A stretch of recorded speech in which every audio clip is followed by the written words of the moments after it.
Liberty Law Group. The attorneys at Liberty Law Group will represent you in court. Protect your rights to get you the best possible results for your case and the justice you deserve. Liberty Law Group will work tirelessly to obtain the benefits injured and ill workers are entitled to. Call them today at 877-404-5238. That's 877-404-5238. Or check them out online at libertylawgroup.com.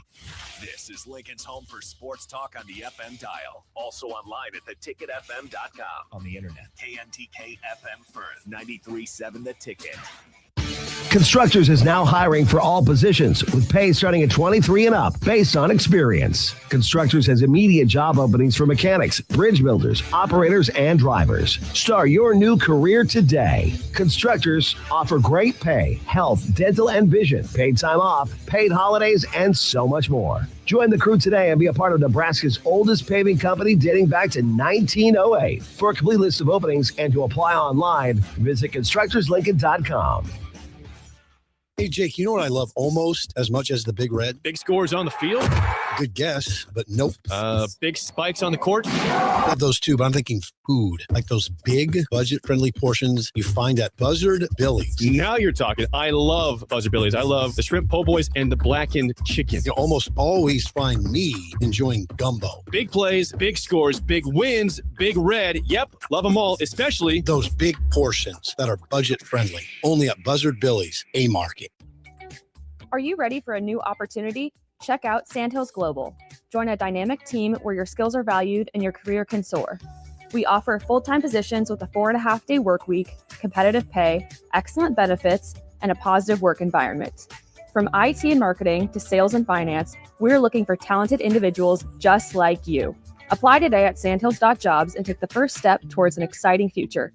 That's sandhills.jobs. Don't wait, apply now. Harvest is almost here, and the last thing that you need is downtime. Get ready for the season ahead by stocking up on the parts you need from Landmark Implement. Now through September 15th, in lieu of the parts catalog discount, save 10% on over-the-counter combine, front-end equipment, and air seeder parts from Landmark. That includes John Deere, John Deere Riemann, and Essentials by John Deere. Stop by your local Landmark Implement parts department today and experience the Landmark difference. Nutrition Authority invites you to enjoy internet-crushing prices in the back-to-school blowout. We already offer better than internet pricing, but from Monday, August 24th through Saturday, August 29th, we're slashing them even deeper. The back-to-school blowout on Nutrition Authority. For location information, check us out on mynutritionauthority.com.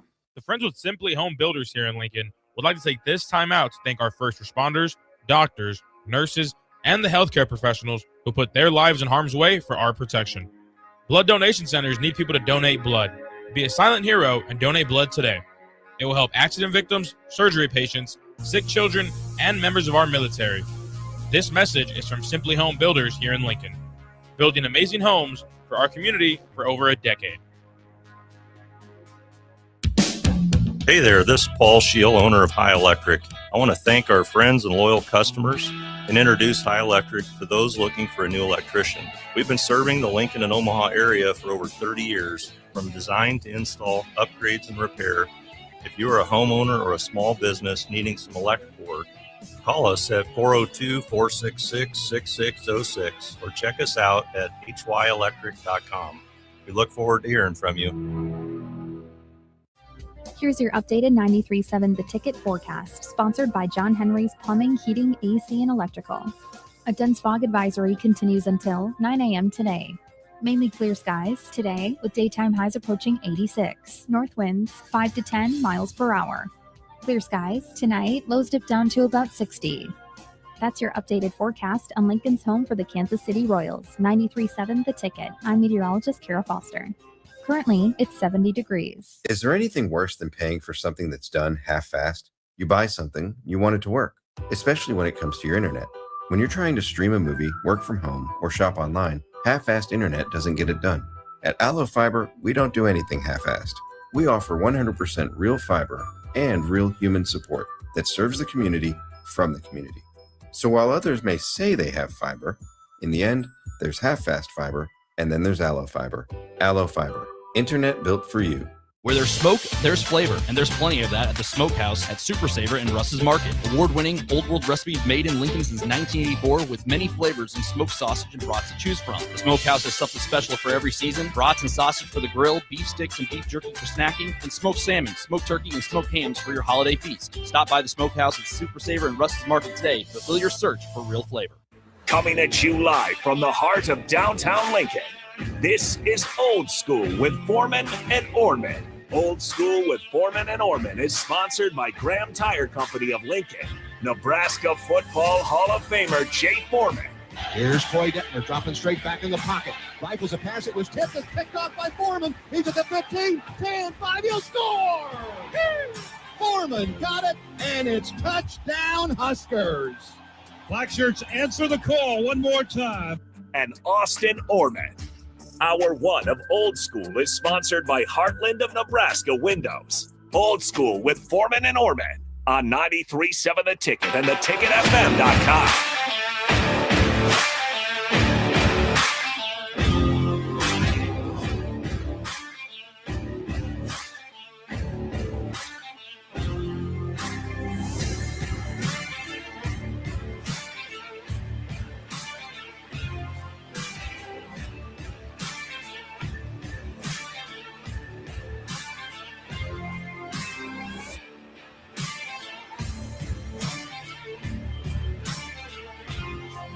Welcome in Wednesday edition of Old School. Austin Orman, Jay Foreman with you for 3 hours here on Old School. Big thank you, as always, to the good folks at Graham Tire Company for their sponsorship of the show. What's up, 56? What's happening? A whole lot. Hey, man. Oh, no. I know. You're fired up, I can tell. Are they listening in there? They can be. They ain't listening in there. Okay, they're listening. Hey, man. Listen, man. I know Connor exclusively only works for an early break. I get all that, right? They're so big now. It's kind of like having when you see guys that have bodyguards. Yep. He's their producer. Mm-hmm. He's an extraordinaire. And he does a good job. We appreciate He's phenomenal. Great young man. I think I don't know if he, I got to see where he went to school. I think little Jay Foreman might, he's not that seen. Crete High. What? Crete High. Oh, then that tells the story right there. Now we're cooking with peanut oil. My man ate all the burritos. They're gone. He a young, growing, strapping young man. Mm-hmm. But the best story about Connor is he returned to kickoff for a touchdown in a high school JV game one time. Did he cock the head back and dance? Was he like prime time? Connor, did you cock the head back and do it like prime time? Did you spike it or anything? We're getting head nods from Connor in the back. That's almost like Nate Brennan when he was here. He talked about his JV highlights. Now he's on channel 10 and 11. But so I was at a place, and one of Connor's buddies was there, and he's one of my favorite people at this place that I frequent, man. And so my friend gets out of his car, hands the dude, this bag, and he keeps I call it like he has a glove cemetery. You ever see people that keep stuff way too long? Oh yeah. Wristbands or whatever it was. Yep. Hey, and yo, his boy, right, who I didn't even know they had a connection, had the best quote. He was like, "Dang, you might as well just throw the whole bag away."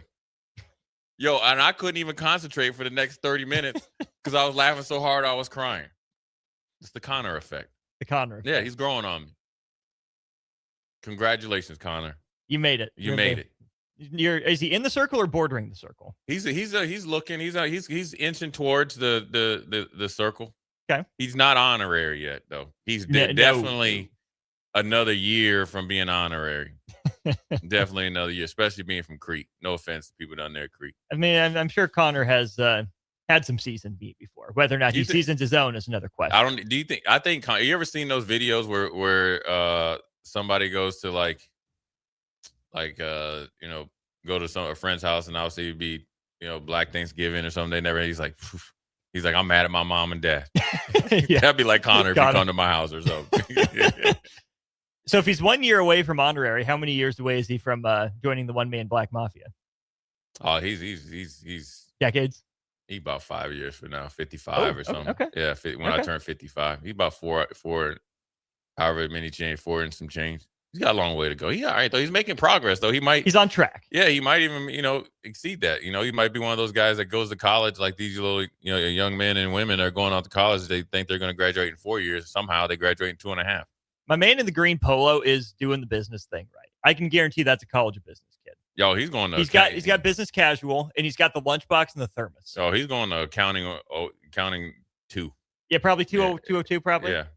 Get another look at him as he walks by. Yeah, he's definitely going to straight A's. And then homeboy right here, he's probably going to also accounting 202. He get everything in a business college. Reluctantly, he's contemplating. My dad was an accountant. My uncle was an accountant. I'm supposed to be one. This is not what I want to do. When's the right time to tell him to switch? Is that a Thanksgiving conversation? Do I text him and make the switch? He probably these young guys, these young kids that text you right from at the table. How's the accounting going? Oh, it's going good. Knowing he took a pass-fail. Shout out to all our wonderful professors and teachers who allow their students to take classes pass-fail. Lots to get to in the eligibility saga. Lots to get to from Nebraska football's coaches. And plenty more. Jay Ndamukong, too, dropped his top 5 quarterbacks he loved to sack. So we'll have to get your list. House of Spears. That I sacked? That you loved to sack. We'll get that later in the show. So you got some time to think about it. I got to think hard, man, because I didn't have many. But, yeah, I got to get them. It's all the ones I got. All 5 of them. Count them on one hand. So we'll get to that throughout the course of the show. New reporting, though, Jay, from Baton Rouge. Lane Kiffin and LSU were reaching out to players in the NFL, asking them to join a lawsuit in Louisiana to gain eligibility. We heard from Lane yesterday in his quote, when these people sue, they're either going to play for you or they're going to go play somewhere else. Well, turns out Lane was actually asking these players to come back to college and sue in Louisiana court to become eligible. It didn't just happen. He was masterminding. Lane's going to Lane, man. And are you surprised? I'm not. Look, the one thing that's not going to change, you can say this about a lot of people that are in high, powerful positions. They're not going to change their stripes. And look, he's right in the sense of, look, these guys have eligibility. The rules have changed. They have not played in any NFL games and, went and been all pro or, whatever, or even played in a regular season game. And so they're able to come back to college. And so he's letting them know their options. I mean, he'll in his mind, he's saying he's being a good coach and a good advocate for them because, look, honestly, let's be just real. If you're sitting in, I wasn't in that position. Now just say, look, I felt like, I had to have an extraordinary performance to break onto that roster, and they had to cut a good player to keep me because they really didn't expect me to be there. Mm-hmm. So just say you're in a position, like that, and you get a call up, and I'm in Buffalo and I have another year of eligibility, or like I said, Octavius McFarland only got to play 4 years. Eric Warfield was a prop. He only really got to play 3. Say he's there. And Eric Warfield got drafted, but he was a phenomenal player. He obviously way outperformed that 7th round draft choice. He ended up starting and was a really good player for Kansas City for, 8-9 years, however long he was. But just say he was there and say he didn't get drafted in Kansas City. When they were loaded, they had like James Hasty, Daryl Carter, all those guys. Mm-hmm. And he's sitting up in training camp over there in St. Joe. And he has, not one, in his case, 2 years of eligibility, but just say one, come back to college. And, it's whether you make nothing or potentially bounce around and wait to do tryouts. You'll be here. You're up and down off the practice squad and all this other stuff. Or you can come back to college. And let's just say you're going to make, I'm sure they're going to give them at least 200,000, 250,000, right? Oh, yeah. Right? Depending on the player and the need, right? It also tells you about their roster as well at certain positions. Mm-hmm. Defensive tackles are a premium.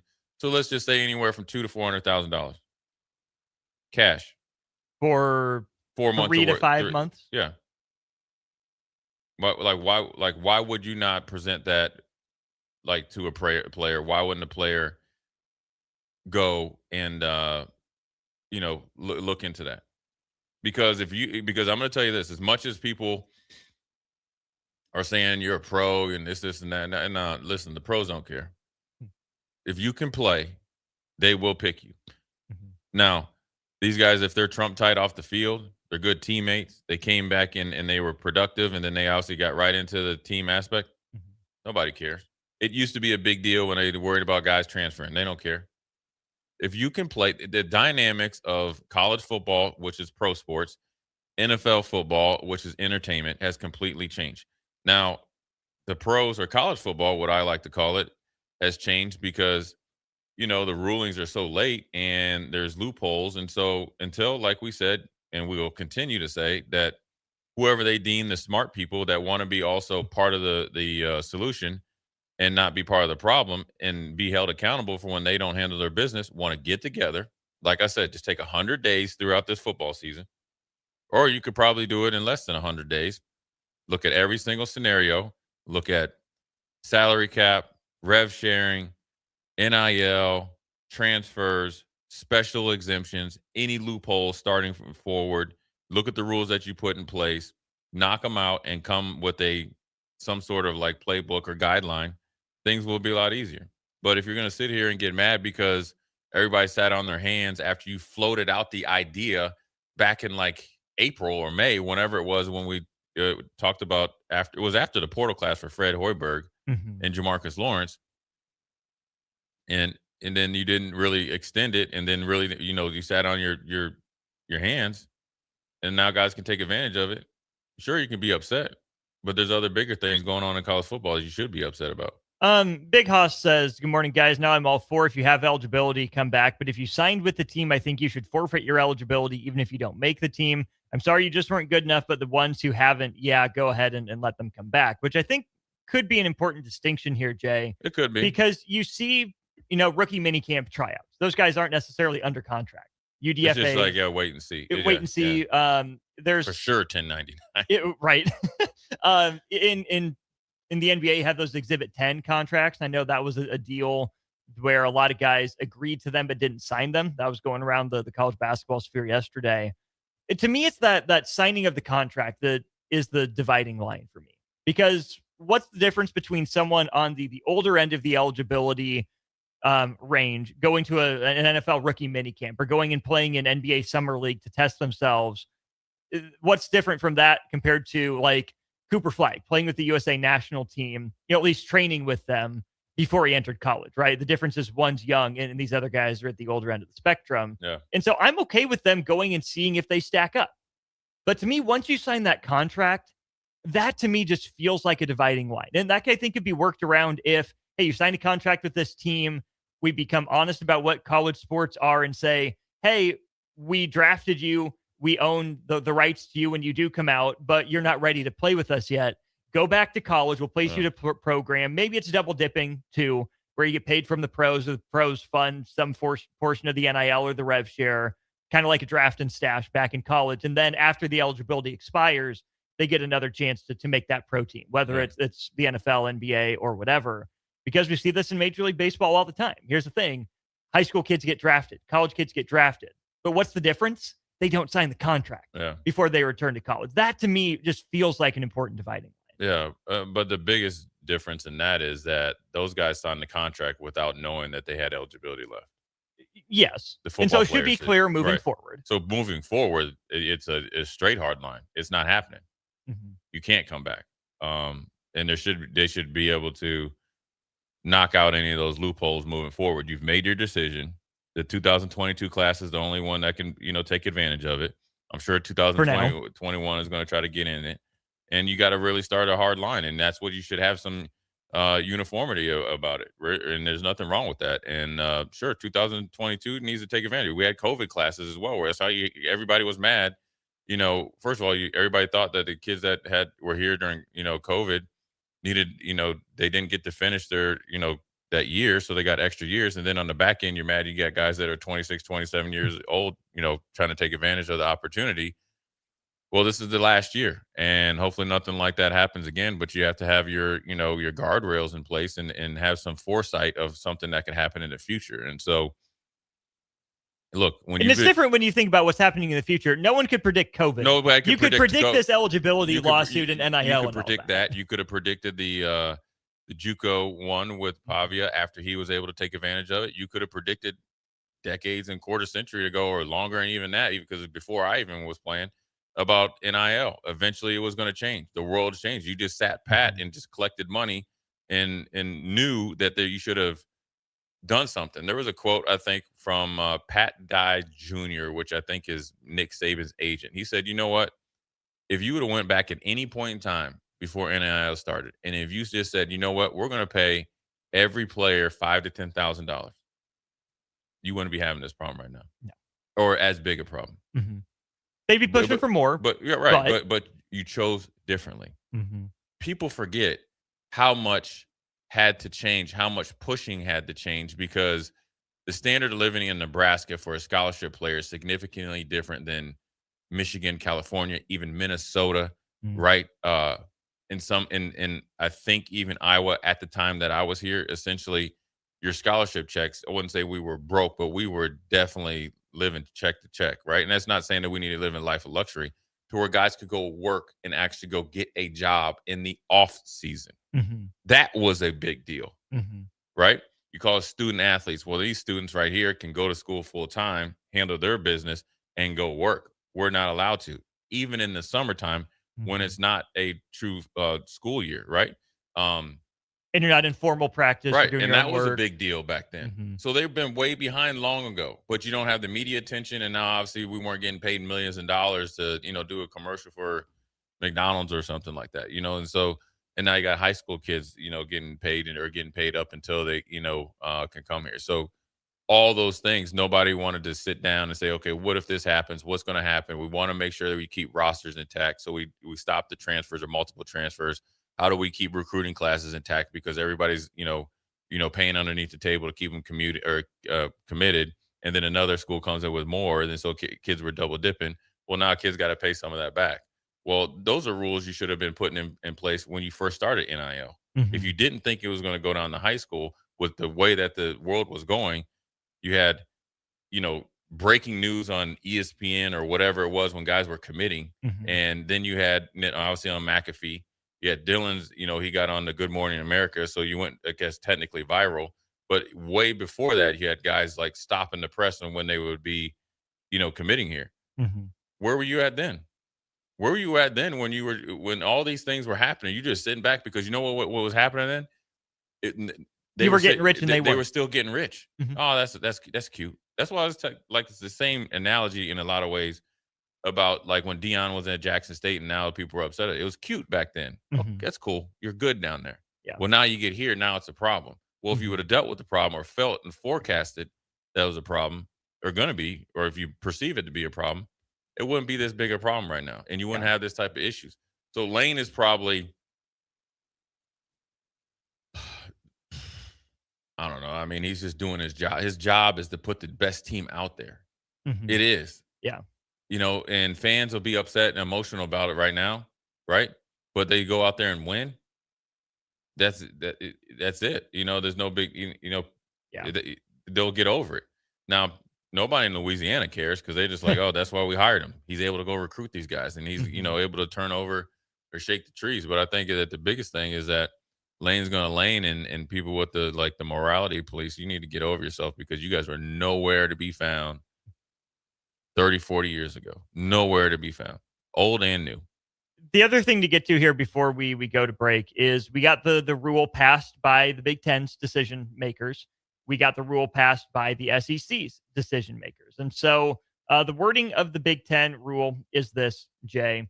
The specific language is underclassmen who declared for the NFL draft and did not withdraw, any football player who has signed a contract with a pro sports league, and anyone who is officially on a professional roster. Now, they don't specify, but they say anyone who is officially on a professional roster, assuming that covers basketball. The SEC was a little bit more direct about it. The SEC said an SEC institution is not permitted to have an athlete on its roster who has previously declared for the NFL, NBA, or WNBA draft and did not withdraw. 2, who signed a contract with an NFL or other professional football league, NBA/G League, or WNBA or affiliate team, or been listed on an NFL or other professional football league, NBA/G League, or WNBA or affiliate roster. The commissioner is authorized to enforce this expectation with penalties against member institutions. The SEC has given Greg Sankey the power to discipline Lane Kiffin if he keeps these players on his roster. It sounded like from reporting, 14 SEC schools were in favor of these new rules.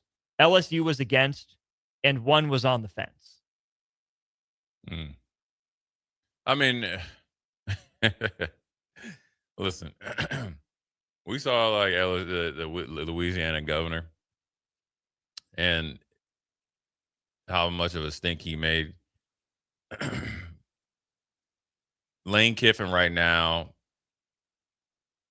is, well, on the field as far as winning, he's your second most prominent coach. Mm-hmm. Popularity, which is good and bad, like media, he is your most popular coach. Yeah. He's the one that stirs the pot. I wouldn't say he's your last hope. He's a big part of it for you guys to get your respect back as a conference. It's just very indicative of where the SEC is at. It used to be Kirby in the post-Saban era. Well, Kirby is, because Kirby's tightened up and Kirby has reasonable thoughts. But the fact that the conversation right now is all about Lane Kiffin tells you exactly where the SEC is at. If Kirby Smart was the focus, the SEC would have had a championship in the last 3 years. Right.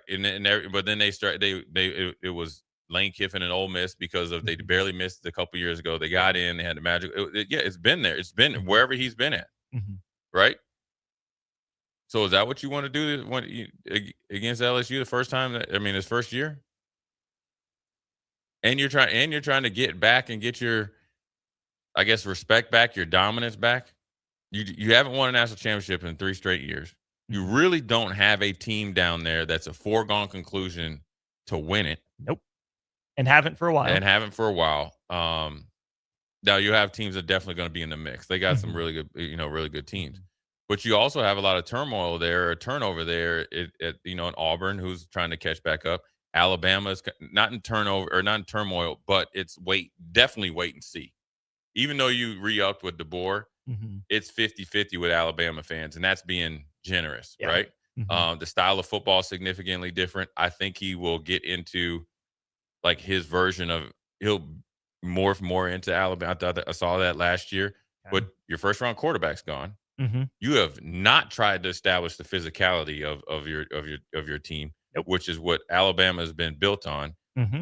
And then here comes Lane Kiffin, which you need because of that offseason that you've had and the previous season that you didn't have with LSU and Brian Kelly. Oh, yeah. And you're a blue blood. And here comes a freshman quarterback to try to save you in the SEC. Yeah. We'll see. And Texas A&M with Mike Elko is probably the most buttoned up besides Georgia, and he is way under the radar. Right. Mm-hmm.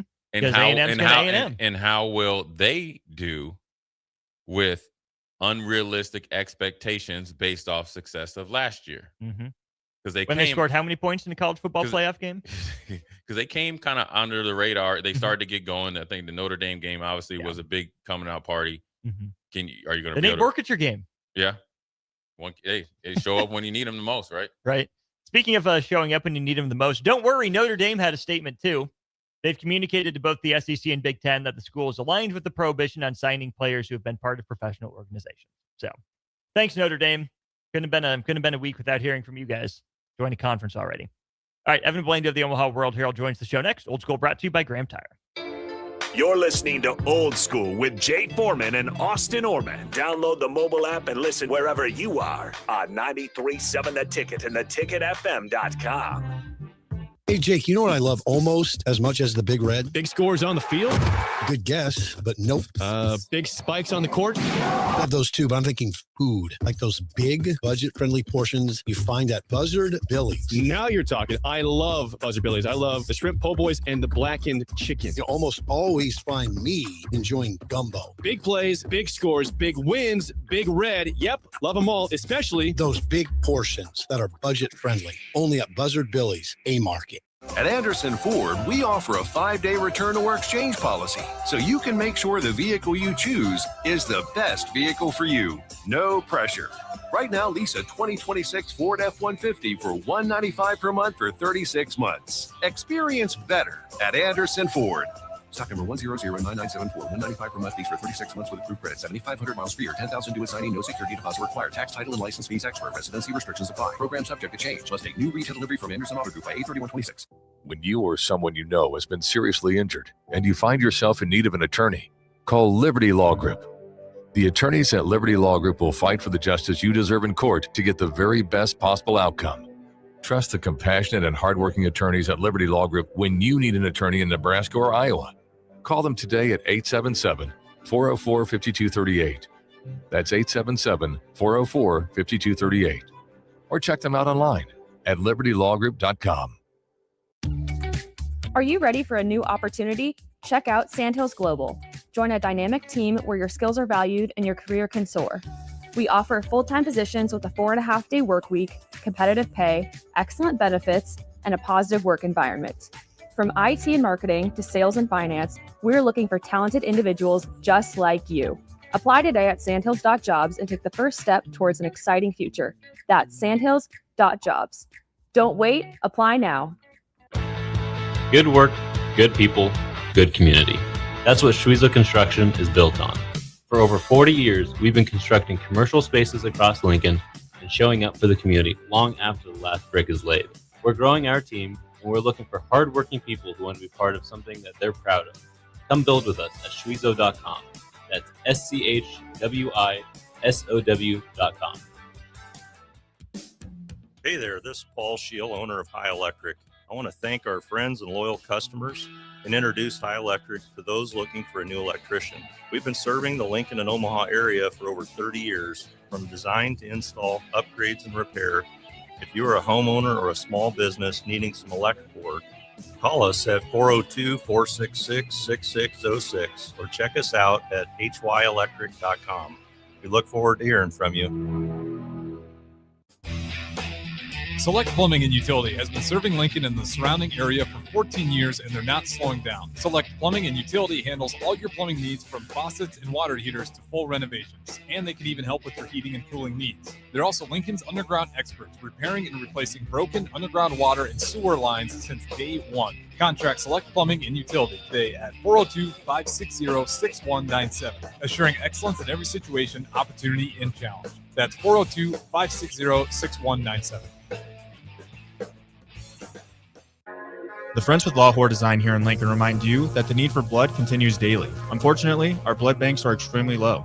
Our community and our country depend on life-saving donors like you. You are eligible to donate every 56 days, and with each donation, you save up to 3 lives. Please go online and schedule an appointment to donate blood today. Thanks to Lawhorn Design here in Lincoln for making this message possible. They are a shining example of why America is a strong nation.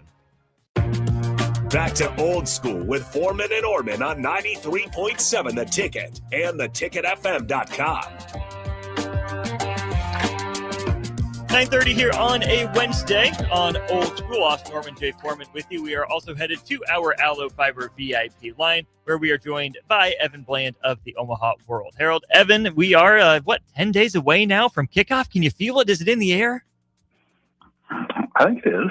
I think the weather's a little bit cooler, and yeah, I'm ready. I think everybody's ready. Are you ready? It's time. It certainly feels like time. I called high school football last week, and so if I wasn't ready, I certainly have to get ready now. It's a little different with the time change, not being down to the press conferences. That was really how I got into the swing of things last year was, Nebraska's coaches are talking. I got to lock in. I got to listen and pay attention to this stuff. So it's been a little different being from a distance with that stuff. Yeah, I could see that. And Nebraska's practicing in the evenings, so that, afternoons. So that's a little bit different too. And it's just I think we've had some late August kickoffs in recent years too. So it almost feels a little bit later than what it has. But we're to the point. I mean, I'm sure you're feeling it as much as anybody. Like, it's time to get some games, and I think we've set the table pretty well. We can do that some more here now, but. I just, people are ready. Let's play some football. Plenty of drama off the field as we wait the final 10 days until kickoff. We'll maybe save that for later in the conversation. Got a chance to hear from a handful of Nebraska coaches yesterday. Let's go ahead and start in that running back room, Evan. It's been the talk of the offseason in a lot of ways. Have you been able to pick up any clues on where you think Nebraska's offensive staff is leaning in the running back room led by E.J. Barthel? Well, I think they really continued their consistent messaging that we've heard all off season, which is they feel like they've got multiple guys that can be the guy, and we'll see how it plays out. But I did think, E.J. Barthel was a little bit bolder maybe in his outlook of the room.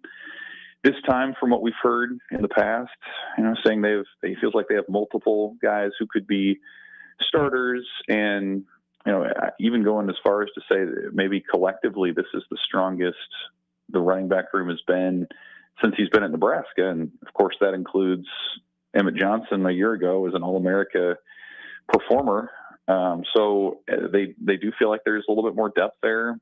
This is sort of the approach that Matt Rule offenses have taken historically, is to have that committee approach where it's not like last year when Emmett Johnson dominated the carries and was good doing it, but more of that approach has been you have maybe a lead guy and a second guy who's going to take 30 to 40% of the carries, and then you've got maybe a situational third down guy or short yardage back who comes into that mix too. So I think Nebraska is set up for that. And maybe the most encouraging part of that is the fact that they do have different skill sets, with Mekhi Nelson, more the explosive guy, Isaiah Mosey, with his receiving background that can be used in that aspect of the offense a little bit more. Jamal Rule really coming on strong as a freshman. Now we know he's a good bowler too after his chat with reporters yesterday.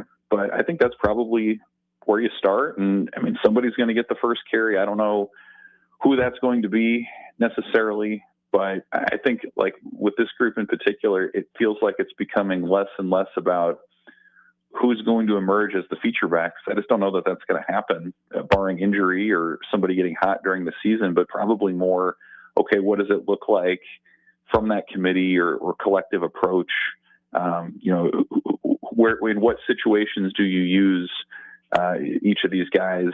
How does that look? Can somebody be that home run type of threat that Nebraska hasn't had a ton of in the running game in recent years? And I would think, like, of all the position groups that you watch play out in the non-con, that would certainly be one where you'll probably get a few more clues as to who can break tackles, who can get that extra yard or two, and maybe who can be a factor in the Big Ten. Evan, I wanted to ask you, kind of like the piggyback on that with the non-con. Obviously, everybody's with the assumption that Nebraska should, handle those first three games. Wouldn't say easily, but should be, readily. Do you think that do you see the team maybe holding Calandria back, maybe in the quarterback run, and giving the running back room and the running backs more chances to establish themselves as they get ready to go on the road to Michigan State? Yeah, I think that's a great point. I think that's probably true, because you look at, like, in what areas does Nebraska need to evaluate what it has in a game setting? Like, I think they feel like they have a pretty good grasp on what Anthony Calandria can do as a fourth-year college player. They've seen him do it at Virginia. They've seen him do it at UNLV. And obviously that running back position is largely unproven. I mean, we saw Mekhi Nelson flash for a quarter in the Las Vegas Bowl. How does he hold up over a game or over the course of a month? Isaiah Mosey, a year ago was converting from receiver and learning the position. He wasn't up to size. Now he is. He's 215. So how does that look even against, say, a MAC opponent or a lower level team?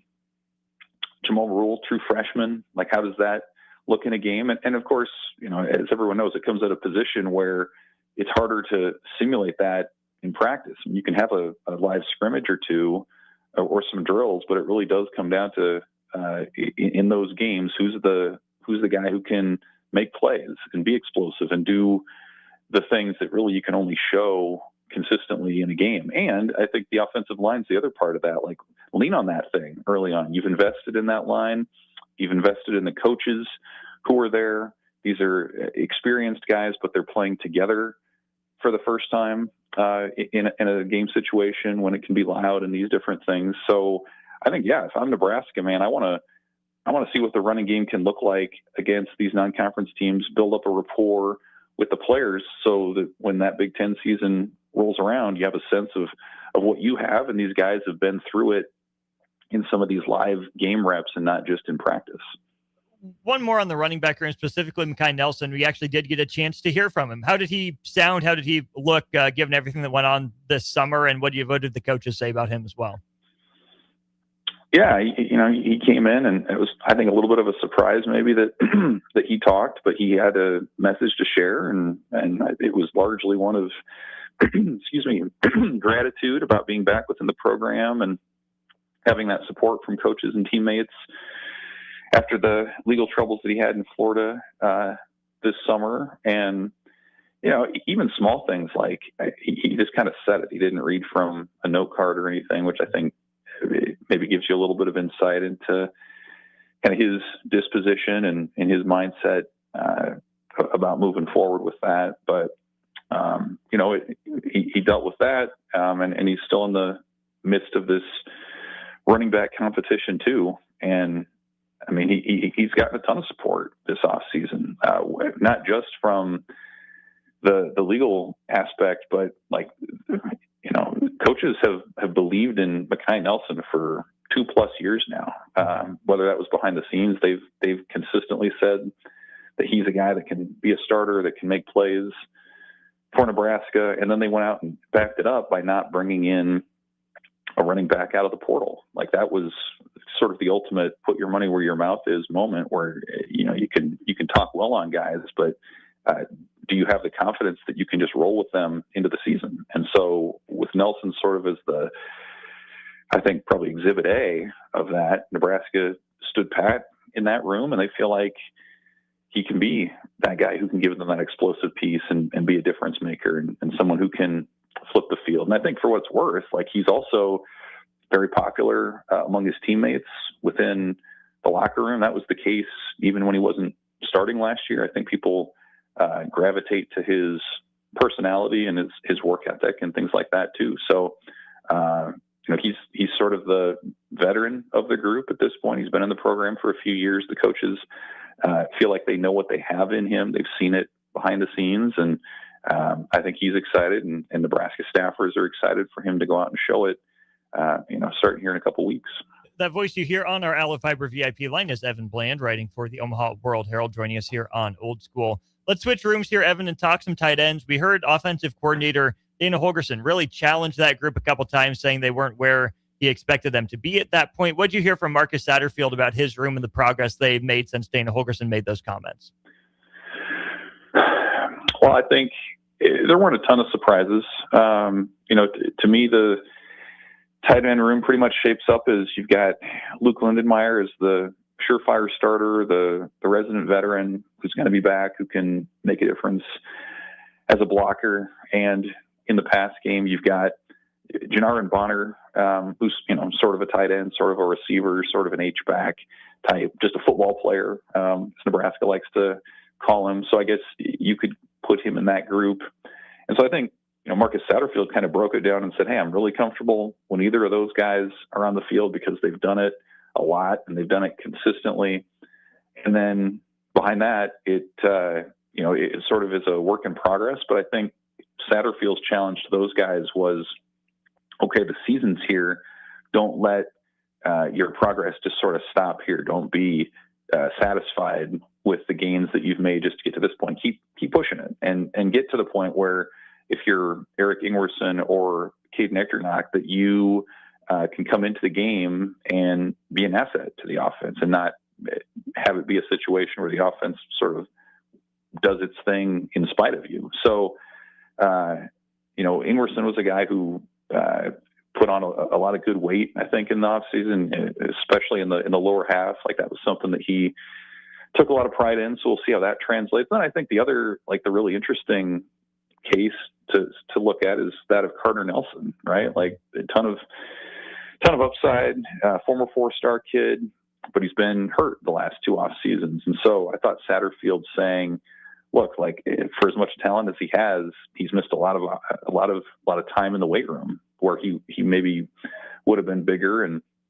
stronger and better prepared to do what he does in the Big Ten. So I think that's a really curious one for me, is at this moment in time, I don't know that maybe Carter Nelson's ready to be that number 2 tight end, but come October, come November, if he's healthy and he's doing his thing, if he's contributing on special teams, maybe he's a case this year of a guy who continues to improve into the season and works his way into a bigger role. So I think, again, it's kind of Lindenmeyer, it's Bonner, and then what we see from that next group, I think they're high on the potential. Certainly Luke Sorensen's another example of that. How that manifests into the season, I think, will be fascinating at that position. We also got to hear from Lonnie Teasley, which is not one I was expecting, given that his title is run game coordinator, not a typical position assistant that we hear from. What does it say about Lonnie Teasley and his role on staff that Nebraska would put him at the podium, Evan?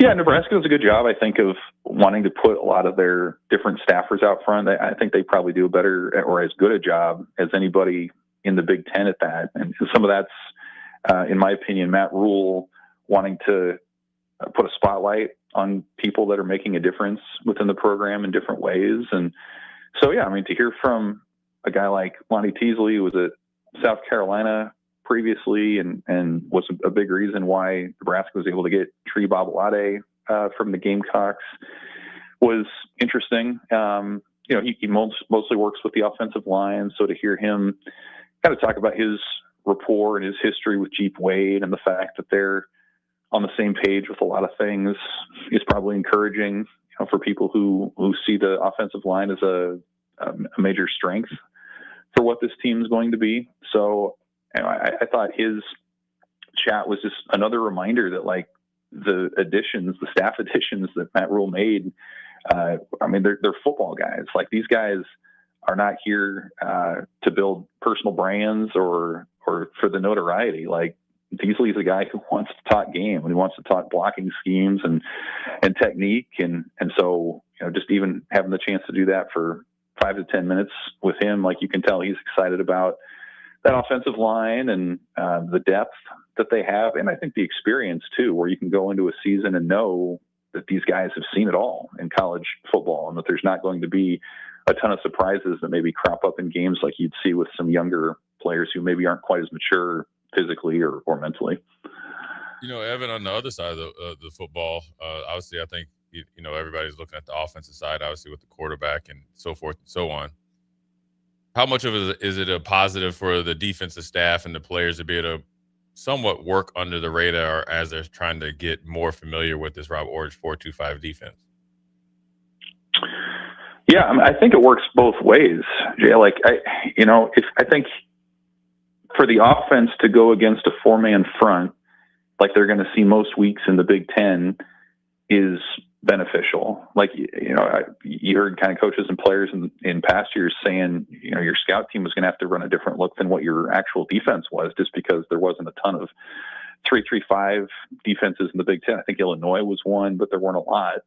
And so that's going to benefit you. And I think conversely, yeah, if you're a defense that's having to chase down Anthony Calandria every day and TJ Lateef too, who's shown some explosiveness, then then the transition to facing, say, DeMond Williams when Washington comes to town isn't quite the jump that maybe it was when you had a less mobile guy like Dylan Raiola the past 2 years. So it does feel like the Big Ten. I was just looking at this morning, actually. Like, the Big Ten is sort of made a little bit of a shift toward the running quarterback a little bit more than it has.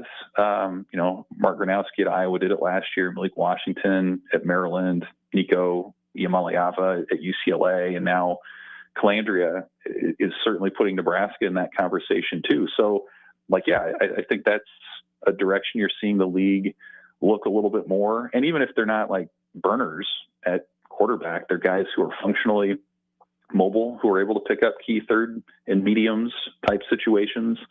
So I think, to me, that conversation of the Anthony Calandria effect is really fascinating, because it does go beyond just his own skill set and what the offense can do, but I think it does also prepare that defense for some of the diverse looks that you're going to see in the league here this year. Last one for you then, Evan, on that quarterback room. Anything interesting from Nebraska quarterbacks coach Glenn Thomas on his room? Yeah, I think the pecking order is more or less as expected. They haven't named a number 2, but you can kind of, in my opinion, it seems like it's TJ Lateef, just from how they've spoken about the guys. Obviously, they have the luxury of depth at that position that not a lot of teams do. I can't imagine there are a ton of programs in the country that have 3 guys with the amount of starting experience that Nebraska does.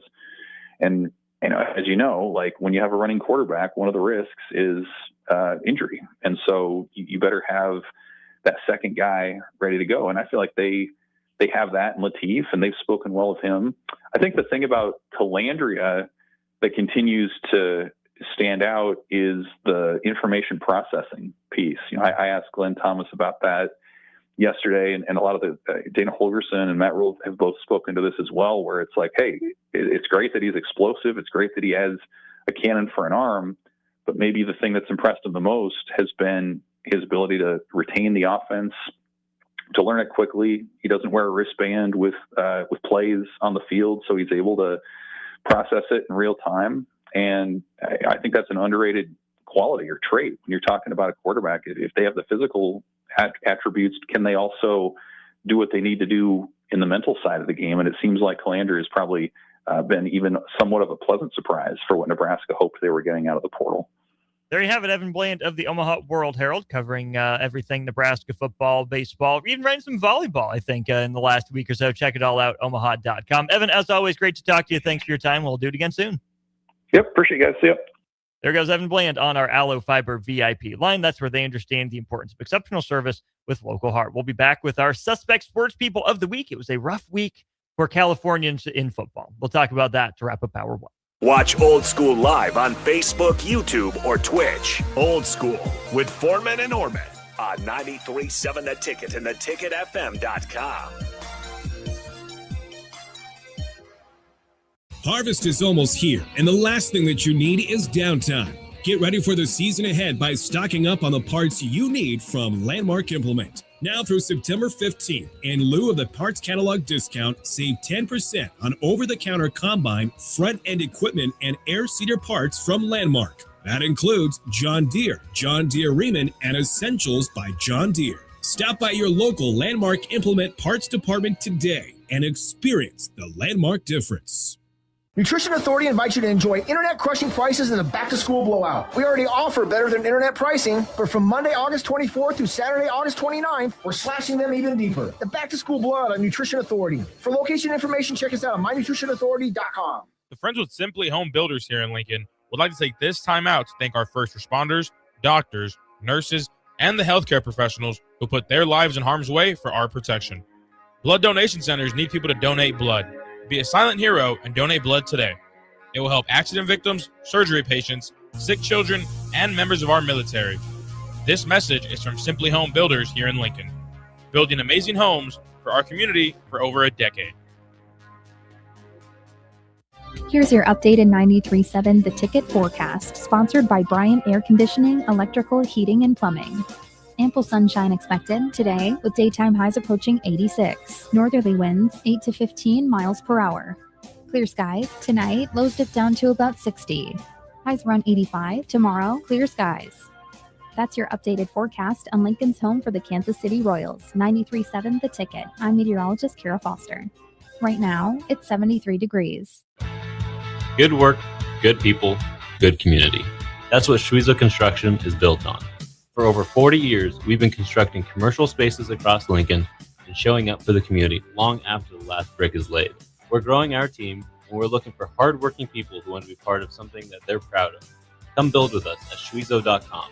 That's SCHWISOW.com.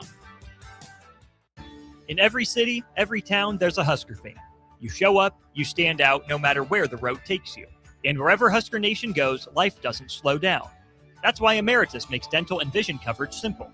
Quick quotes, affordable options, and nationwide access for fans everywhere. Choose the coverage that fits your journey. Emeritus, fulfilling life, fueled by Husker pride. Go to emeritus.com/Husker Dental for more information. The Friends with Lawhor Design here in Lincoln remind you that the need for blood continues daily. Unfortunately, our blood banks are extremely low. Our community and our country depend on life-saving donors like you. You are eligible to donate every 56 days, and with each donation, you save up to 3 lives. Please go online and schedule an appointment to donate blood today. Thanks to Lawhorn Design here in Lincoln for making this message possible. They are a shining example of why America is a strong nation. Nutrition Authority invites you to enjoy internet-crushing prices in the back-to-school blowout. We already offer better than internet pricing, but from Monday, August 24th through Saturday, August 29th, we're slashing them even deeper. The back-to-school blowout at Nutrition Authority. For location information, check us out on mynutritionauthority.com. Hey, Husker fans, Coach Amy Williams here, thanking you so much for your support of Nebraska women's basketball. Season tickets go on sale August 17th, and we want you at PBA with us as we take the next step forward as a program. Our Huskers are hunting a school record-tying 4th straight NCAA tournament bid, and we want you there with us every step of the way.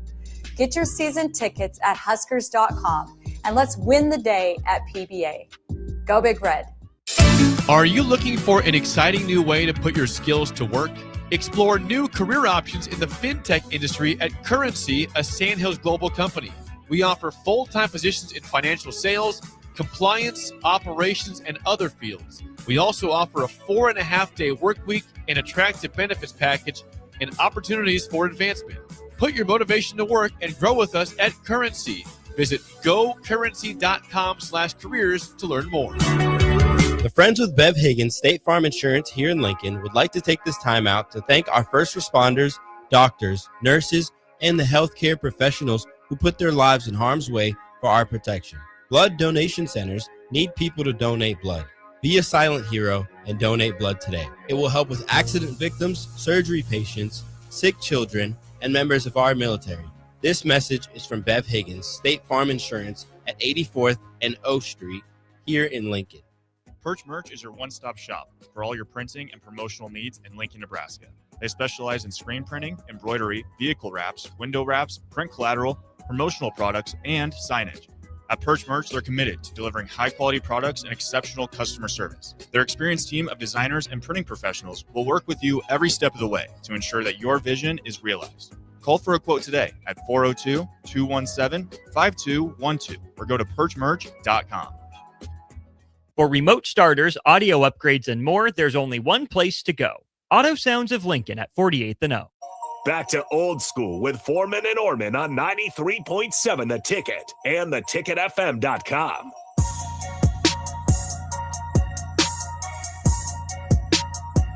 One of our favorite segments of the week is here. It's the one where we shout out our friends at Heartland of Nebraska Windows for their sponsorship of Hour 1 of Old School. Based out of Howland, Nebraska, Heartland of Nebraska Windows offers a free estimate, full window replacements, all vinyl triple pane windows, and a lifetime warranty on everything while keeping their prices affordable. They're locally and family owned with their own team of installers. Give Heartland of Nebraska Windows a call today for more info. 402-430-3852 is that number. You can also visit them online at heartlandofnebraskawindows.com. I'm Austin Orman. He is Jay Foreman. And we kept this one on the back burner, Jay, waiting for this very segment this week. Jed York. Dude, come on. Yeah, Jed. I mean, Jed. Yeah, I don't know, man. You know, I didn't. You know, he moved back to Ohio, so he's like I would say, an absentee owner. I mean, he's going through a divorce, so I mean, obviously his space isn't. I'd like to think like not normal. The few times I met him, he's actually a decent dude. Awkward though, like awkward partier too.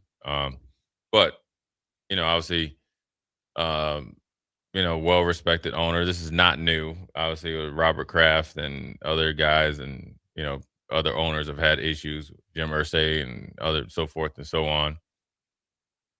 And, you know, obviously you got super jammed up. You know. To the point where the trailer park had to say, hey, this doesn't go on here.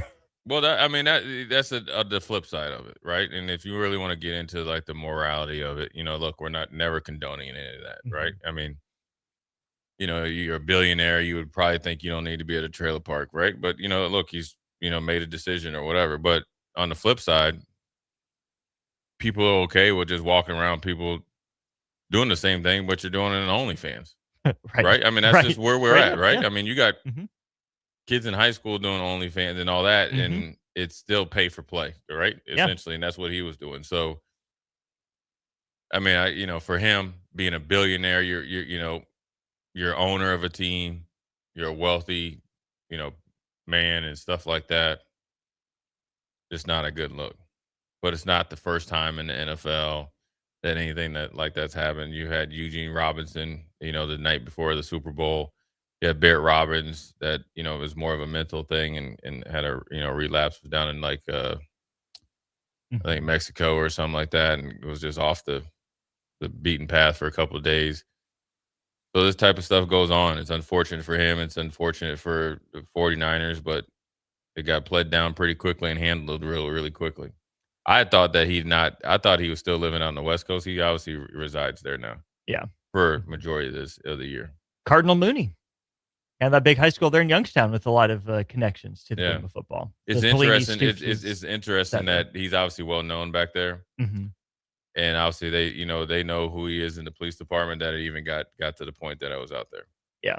You know what I'm saying? And sure. obviously they were doing there's people, look. He contacted this ad 3 times.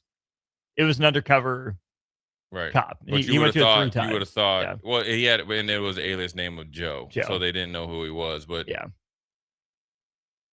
It's a lot of resources to go to do that, but you're like I said, with the OnlyFans and stuff like that. So that's just all around not a good look. It's embarrassing. And as for a billionaire, you would think that he would be indifferent. If I guess even to say this is weird. If he was going to be doing it, he'd be doing it in different spaces and places. Yeah. Let's pause 10 seconds for station ID. We have one more suspect sports person of the week to get to after this. This is Lincoln's home for sports talk on the FM dial. Also online at theticketfm.com. On the internet. KNTK FM Firth, 93.7 The Ticket. Back to California then, Jay. Simi Valley had to fire their head coach after he got mad at practice and kicked a football on the ground and hit straight to where the sun don't shine on one of his players. Hit him in the family jewels. I saw that video.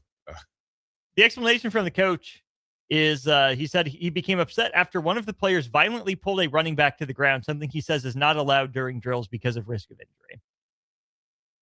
Yeah, I mean, it's hard to coach, man. I mean, you have to. We talked about this here locally, right? And for him, he just lost his cool, and it's just that one little millisecond. Say he kicked the ball and it went, didn't hit anybody. He hit him. Obviously, he obviously overreacted. Probably has a lot of regret. Said as much in his statement. Morris, it's a 1 in a million shot. I shouldn't have done it. Things that works out this way. I understand. And also, you got to give tip your hat to the administration. They made they had to make a move maybe that they didn't want to do, but they did. Yeah, can't say that much for around here. How about that? So. We'll go to break. We have plenty of thoughts on our Sartor Heyman Jewelers text line and plenty of audio to get to from Nebraska's football's assistant coaches. Talked a little bit about that with Evan Bland there at 9:30, but we'll hear from the coaches themselves, react to it after we get to your thoughts on the Sartor Heyman Jewelers text line 402-464-5685. Old School brought to you by Graham Tire. Rolls along. You're listening to Old School with Jay Foreman and Austin Orman. Download the mobile app and listen wherever you are on 93.7 The Ticket and theticketfm.com. Perch Merch is your one-stop shop for all your printing and promotional needs in Lincoln, Nebraska. They specialize in screen printing, embroidery, vehicle wraps, window wraps, print collateral, promotional products, and signage. At Perch Merch, they're committed to delivering high-quality products and exceptional customer service. Their experienced team of designers and printing professionals will work with you every step of the way to ensure that your vision is realized. Call for a quote today at 402-217-5212 or go to perchmerch.com. There once was a man from Nebraska who went searching for food in Alaska. When his stomach was rumbling while laying in bed, he could think of only one option, Führer's cheese spread. So he left it once and drove day and night to return back home for cheese spread delight. Now his stomach is full and the voice in his head tells him no more vacations without Führer's cheese spread. Find yours today at most local grocers. Hey there, this is Paul Scheel, owner of High Electric. I want to thank our friends and loyal customers and introduce High Electric to those looking for a new electrician. We've been serving the Lincoln and Omaha area for over 30 years, from design to install, upgrades, and repair.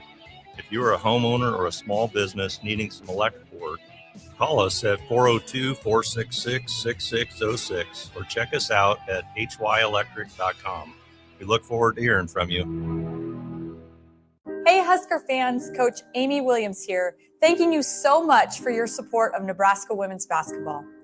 Season tickets go on sale August 17th, and we want you at PBA with us as we take the next step forward as a program. Our Huskers are hunting a school record-tying 4th straight NCAA tournament bid, and we want you there with us every step of the way. Get your season tickets at Huskers.com, and let's win the day at PBA. Go Big Red. If you're seeking a career with a growing company, Gaina Trucking and Excavating is hiring and looking for additions to their team. Gaina Trucking has a strong team culture, competitive pay, 401ks, and benefits like health, dental, and vision. Drivers are guaranteed 40 hours per week, even in the winter months, and are home every night. Start your career today at Gaina Trucking and Excavating. Apply today at GainaTrucking.com. Let me share something to make life just a little easier. It's just one word, Bryant. If we need service on our furnace or AC, we call Bryant. Same thing goes for an electrical issue. If I have a problem with my faucet, a toilet, a drain, or a water heater, I don't need to know how to fix something. I just need to know who to call. And at our house, it's Bryant. Bryant Air Conditioning, Heating, Electrical, and Plumbing. Just one call. 467-1111. Remember, we do whatever it takes. Hi, Kendall Warnock here, owner of A1 Automotive. If you own a BMW, Audi, Volkswagen, or Mini, you know specialized service matters. Our team uses advanced diagnostic equipment, OE equipment, including factory-level software, to accurately diagnose and repair your vehicle. Dealer-level capabilities with hometown service. A1 Automotive, 1117 L Street. You can call us 402-477-4660. Ever look at your house and think, ouch, it's stuck in the past? Or realize that your kitchen needs a new everything? Like thousands of homeowners, you can simply call SprayNet Lincoln. Their patented spray system and paint delivers a flawless factory finish, no mess, done in a day, and cost-effective. It looks just like new, including your vinyl. And it's all backed by their 15-year no-peel warranty. SprayNet Lincoln, custom chemistry and smarter painting. Google SprayNet Lincoln or call them now at 402-383-3336 or email ching@spray-net.com. Nutrition Authority invites you to enjoy internet-crushing prices in the back-to-school blowout. We already offer better than internet pricing, but from Monday, August 24th through Saturday, August 29th, we're slashing them even deeper. The back-to-school blowout at Nutrition Authority. For location information, check us out on mynutritionauthority.com. Coming at you live from the heart of downtown Lincoln, this is Old School with Foreman and Orman. Nebraska Football Hall of Famer Jay Foreman. Here's Troy Detmer dropping straight back in the pocket. Rifles a pass. It was tipped. It's picked off by Foreman. He's at the 15, 10, 5. He'll score! Foreman got it, and it's touchdown Huskers. Black shirts, answer the call one more time. And Austin Orman. Old School with Foreman and Orman is sponsored by Graham Tire Company of Lincoln. Your tire store next door with 4 Lincoln locations. Old School with Foreman and Orman on 93.7 The Ticket and theticketfm.com. We're into hour 2 of Old School here on The Ticket. I'm Austin. He is Jay. We have plenty to get to here in hour 2, beginning with your thoughts, your comments, your questions on our starter Heyman Jewelers text line. But first, a big thank you to Graham Tire Company. They're celebrating 75 years of serving the Midwest. More than just tires, they do all kinds of car and light truck repairs too. From brakes to oil changes, trust Graham Tire for service you can count on. Graham Tire getting you to the places that matter most. Let's just dive into the text line here, Jay. Lots of comments dating even back to our first segment. Big Hoss says you also got to look at bringing older players back when you already brought in new recruits.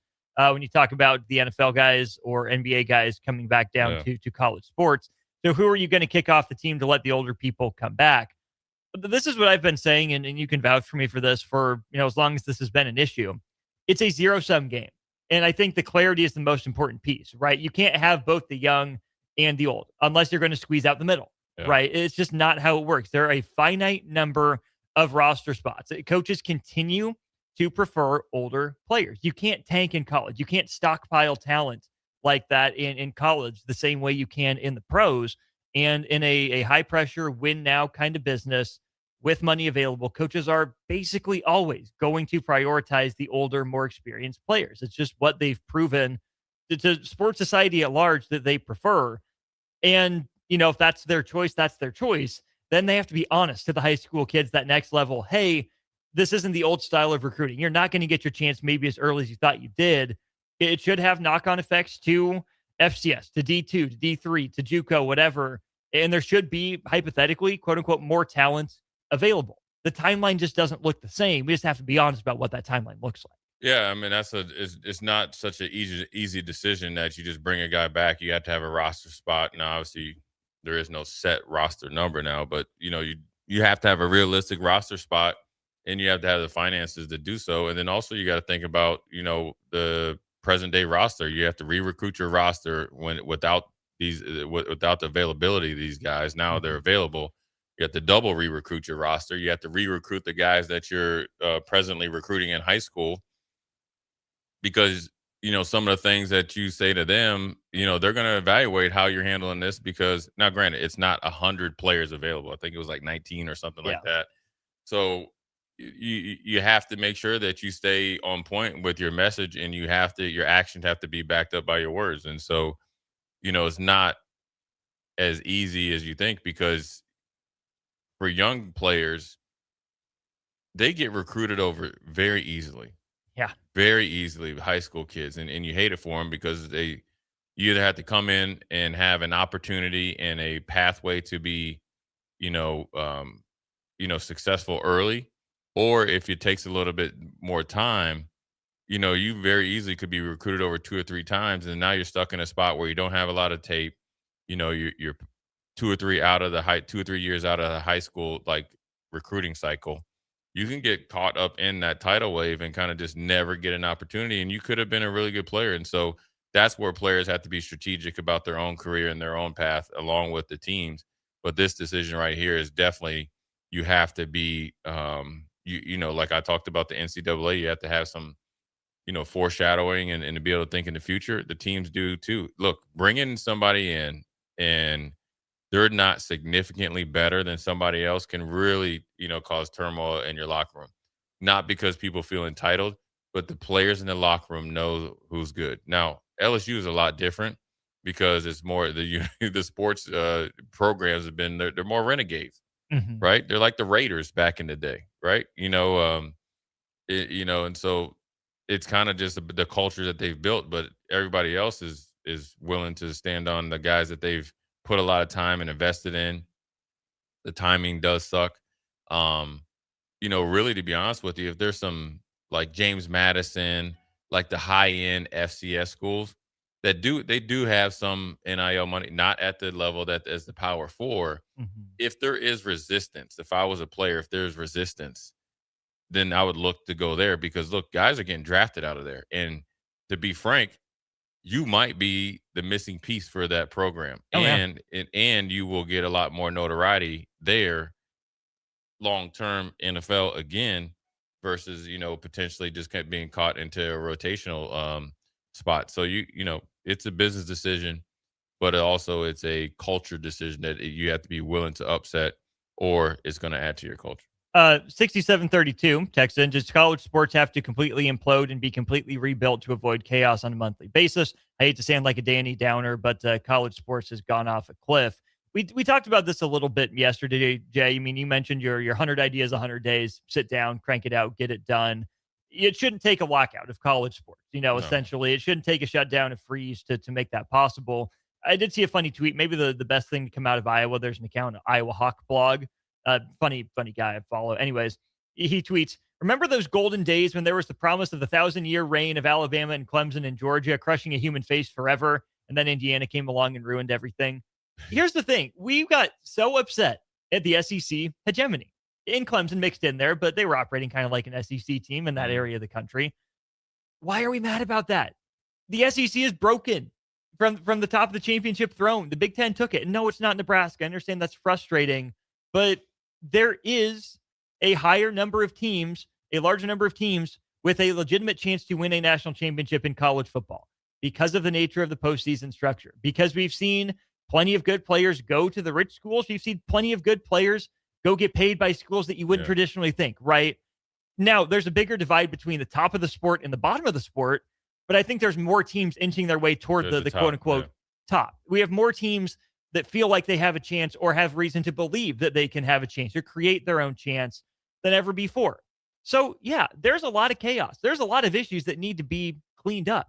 But whether it's football, whether it's basketball, whether it's even volleyball, the top of the sport is getting deeper pretty much across the board. And I don't know how that's a bad thing. Well, it's a bad thing if you've been at the top for forever, and you were now you feel entitled and enriched to always be there, and maybe you didn't appreciate the work that went into being dominant that long. We went through it here. We're going through it right now, and there's resistance towards that. What we used to do and what we were. It's plain as day, right? And so, that's just the day of the fans. When you have a dominant team, and I always say, you get this with individual players too. You come in, you're the new shiny toy, you're the golden boy, and then you go through like the dark version of Spider-Man. You go through you're the villain, and then you come back out on the other end, hopefully, or they're waiting for you to come back on the other end. That's just the way it is with college football. Like, look, when Nebraska was dominating, they hated on Nebraska. When USC went through their domination, more importantly, Miami did. They hated on them, and USC after that. Bama went on a huge run, and so did the SEC. And really, Alabama elevated the SEC at the right time because ESPN started to partner with the SEC, and so they controlled the airways, they controlled the preseason ranking, controlled the bowl games, and they were winning. And then they were beating the tar out of people in the biggest moments, right? And then Georgia did theirs. Well, it flipped when Alabama and those guys realized, oh, it's NIL. You guys were really good at paying guys underneath the table for a long period of time, and that's not the only reason that you were winning, but that's how you were able to have 4 first-round picks at Alabama at wide receiver, and 4 first-round picks or second-round picks at running back and lineman and all that, stockpiled, right? Because you guys were doing you're doing NIL before NIL. But now you're seeing, teams in the Big Ten are able to not only recruit, develop, but then they have a little bit of money.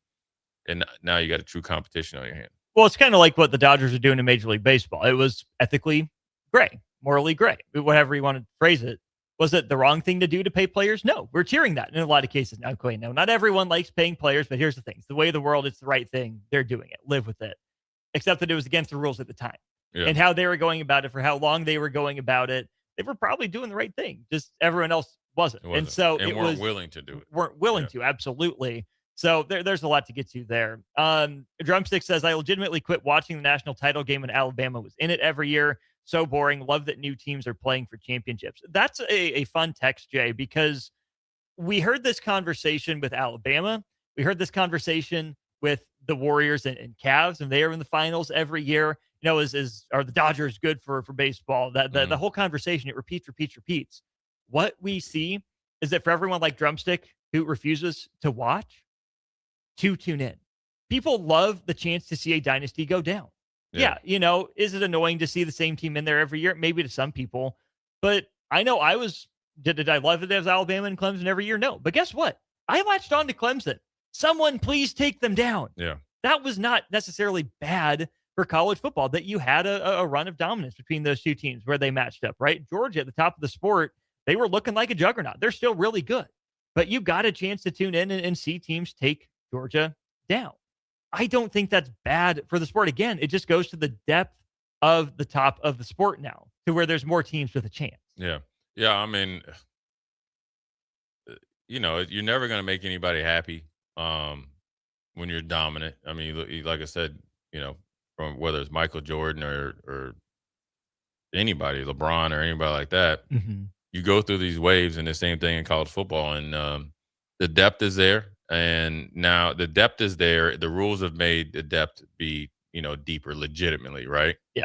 And obviously Indiana is like something that will probably never happen again, no matter the rules. But I also think that right now, what people need to really start to focus on is the teams that have the opportunity, right? Say you just expanded from like 6 teams generally, right? And it's actually probably 4 and then 2 kind of like out of nowhere. Yeah. Now it might be like the 16 to 18. You need to really be looking at like, are they willing and are they actively trying to do so? That's the most important thing. Right. That's what you need to be mad at. Because, that's where the anxiety needs to be. It shouldn't be that, oh, Clemson might win it this year, Nebraska might win it next year, Indiana, Ohio State, Michigan, and, say like, Ole Miss or whatever won it last year. Why would you be mad at that?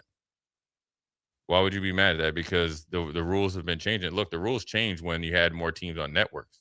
Right. So that really Right. created parity in real recruiting, where you had kids that instead of waiting at Nebraska to get on the field back in the day for 2 or 3 years, could go to a lower level school or a less prominent school because they would be on TV in maybe closer proximity to their family and friends and be on TV just as much, and they would play early. Oh, yeah. Now they couldn't transfer back up, but those guys were getting opportunities not only, in college football, but then after college football. Yeah. So the parity was already there. It was at a slower pace. Now this is just in warp speed. Big B does want to go back. He asked a question. How far do you think the talent trickle down will go in terms of guys sticking around college for longer? We'll get all the way down to NAIA. Can see the JUCOs and D2s getting better players in the next 3 to 5 years. You'd hope so. But also I think the mental makeup of these kids, and you see this, you see it in every sport. It's Power 4 or bust. Right. And that's it. And that's also a problem as well. And we can get into this whole thing of like what high school coaches do and don't do, which leads to this and all this other stuff in social media. So ideally, I'd like to see that, right? Like I said, if you could be a college coach, Power 4, and I can go to Austin, that's at, say you're at a FCS school, or say you're at and there are FCS school and coaches that are willing to, hey, come here, we'll develop you, you go to the next level. We've had, they went on our show, but Mickey Joseph said this, you said it when he was on with Bach in the Black Shirt. Well, Ryan Held said it. We understand, right? We want him here, but we understand they're looking to move up. Yeah, and proud of it. And so, like, if I was a coach, if I could get players there and find a way to, like, I guess, siphon money there, and guys can change their mind, but enough to where that they can be truly developed, and then obviously I'm willing to track that and get them to my program. That's the beneficial for every level that way. Now, it doesn't have to be the contract between Power 4 and lower levels, but I think if the trickle down effect is there and kids start to see the through the fours or the forest through the trees, I think it could be a plus. What I worry about is that those in-between kids don't have options to go other places, aren't willing to go to those other places, and that's why you have guys that are still in the portal 2 or 3 years later. Yeah. Right? When, because sometimes they get forced out of the Power 4 into the portal, don't end up anywhere. One cycle goes by, another cycle goes by, or if you get in that second cycle, your skills have diminished. Next thing you know, you're still in it. You're 5 years into the portal, and the numbers are still growing every single year. Still trapped in the vortex. That vortex is serious. Eric is in as well, very late, but welcome to the show, Eric. Cubsker says there's no better feeling than putting in the first college football wager of the season. Question? I'm not going to read Eric's question because I know the answer is no, and that is not what we are going to get into. Cubsker, make sure you're going to our friends at Warhorse Casino if you're going to be doing any of that. Any update on the mystical steak dinner that you're not being allowed to pay for? I'm waiting, man. I'm waiting. People still dodging you? Yeah, still dodging me. Nick's dodging me too. Oh. Nick Sainer. What's that about? He owed me some money. Shocker. Some real money too. Shocker. And he making good money. Nick's one of them dudes, man. He loses. He'll brag. He's braggadocious when them 3-7s hit up on the slot machines, right? Mm-hmm. Or he'll come in. He has that little, like, I call it the frat boy cocky walk. You know what I'm saying? Where he's kind of like, and it's the grin, it's the smirk. Now, you know Nick, though, right? Oh yeah, yeah. And he got the, his nose in the air and everything. Mm-hmm. But it's like, you ever watch the cartoon Shaggy with Scooby? Oh yeah. You know how Shaggy walks? He kind of kicks his heels out first, and that's how Nick rolls. Hands in the pocket. Dang. Yeah, like it's just another day in the office. Uh-huh. Well, he take a couple L's, boy. That boy is like, he's like Kaiser Soze. He goes missing. And that's where a steak just find the nearest ATM, then he's right back. Yeah, but experience that one firsthand. Right, twice. No, I'm done. I can't do it anymore. I'm over my limit. I ain't never seen somebody that one more. Yeah. He was making some bad business decisions, man. And he still didn't go up and say hi to Jonathan Smith. That was his boy. But he pulled the Jake Sorensen. He looked at him for like 5 minutes. I was like, dude, go talk to him. He's sitting right there. No. I'm then he walked past, came back. And then he got nervous, and that's when he hit the ATM. I was like, look, man, you need to stop. We need to just go ahead and go to sleep. Take your L. We got another long day tomorrow. Long day tomorrow. You'll be all right. But he's still thinking about that next morning. Big Bang Hey, Nick sounds like a true Pius kid. I don't want to denigrate all our friends at Pius. Yeah. I don't know. I will say this. I have gotten much better. I mean, I'm not like big social chatty guy when I see someone like I know or want to introduce myself to, but that's where I've been able to like leverage my connections and keep it moving. In Houston, in Houston or OKC, probably Houston. Trev was sitting down front row. Trev Alberts. Like I just want to introduce myself, shake his hand, whatever. So I said, "Hey, Trev, I'm Austin Norman. I host a radio show with Jay Foreman." And got me in the door for a nice little 2-minute conversation. Yeah. Keep it moving. Yeah. Did the same thing. Couple different plays. Oh, so is it the Crown when I went to Vegas? Yeah. Baron Davis was there throwing T-shirts to the crowd. Yeah. So I quick text Stricky, "Hey, Strick, Baron Davis, your boy or not?" Yeah, I know Baron. Like, "Hey, what's up, Baron? I'm Austin. You wouldn't know me, but I know your boy, Eric Strickland." Like, "Oh, yeah, whatever." And I did that same thing with Chris Webber in the hallway at the NCAA tournament too. So Yeah, man. Keep and it that's moving. it. 2 minutes. Keep it moving. That's it. If that. That's it. Yeah. It's not high pressure. Just go say, "Hey, I just want to say I met you. Shake your hand. How's it going?" Light small talk. Well, I'll let you get back to it. Easy as that. Hey, I hear a funny story about what's always it tickles me to death is when you see, and now granted it's always on either like social media, so I'm always watch TikTok or like because I usually look for the cooking stuff, but it's also funny stuff when you see these celebrities and they come out of these fancy hotels, and I'm just looking at like the Hampton Inn or something, and they got I guess their bodyguard, the security or whatever, and then they're going to their car. And they got all these like cameras out there, and I'm sure it's people, fans or whatever. They're always on the phone, and and I know for a fact because sometimes you can see it. The cell phone is black. You ain't on the phone. My favorite is when they're on the calculator. Yeah, they're on the phone, right? So we were in Vegas, right? And I had met Cam Newton before in a more like I guess I won't call it intimate because it wasn't like more private setting. Private setting because he donated to one of my daughter's schools. Oh, it was actually cool. pretty cool. He did it on his off day and whatever. Now I happened to be down there. So I'd met him before. So I knew how big that brother was. Because I was like, dang. Because it was me and Leonard Little's daughter. They went to school together. So Leonard's bigger than me. Tall, he was a defensive end or whatever. Sure. And Cam was bigger than all of us. You know what I'm saying? Should have been playing defense, but yeah, he was a for real DN, right? He was still, obviously yoked up and stuff like that. And so I met him before, and by no means are we friends or anything like, and not even close. Friendly, but not friends. Not even that. Like I doubt. Like I talked to him just because he's like, he's like, "Hey, what's up, OGs or whatever," and then he was gone. He did his thing and went about his business. Well, we were walking to the media center, me and Jake. And Jake, this is funny. When in Vegas, he's like, "Hey, there's Cam Newton," right? Classic, right? And so Cam, I could tell he didn't know where he was going, so he must have just gotten there. You know what I'm saying? And we'd already been there or whatever. And because like you kind of go like you come down, you remember, right? Like you come and then you go downstairs, and then you go back up, right? So he didn't know where he was going. So it was right at that apex where regular people were walking, and then you would see, anybody and everybody. Jake was like, "Hey, there's Cam Newton." Homeboy didn't have his phone. Like he was walking, and whoever, sometimes they have handlers. Yeah. Wasn't there. And then he heard, "Hey, there's Cam Newton." Saw Jake, got on the phone. Jake did go up and try to talk to him, and then he kind of blew him off or whatever. You know what I'm saying? At that point, I felt like Cam should have at least gave Jake a couple minutes. Oh, yeah. But some guys that, will do that to you. Drumstick says that Cam Newton's 2015 season will never be replicated. Never say never, but the cultural impact that Cam Newton had, that's rare. Right? The Superman stuff. It hasn't gotten enough credit for it. Because he didn't fall on the fumble.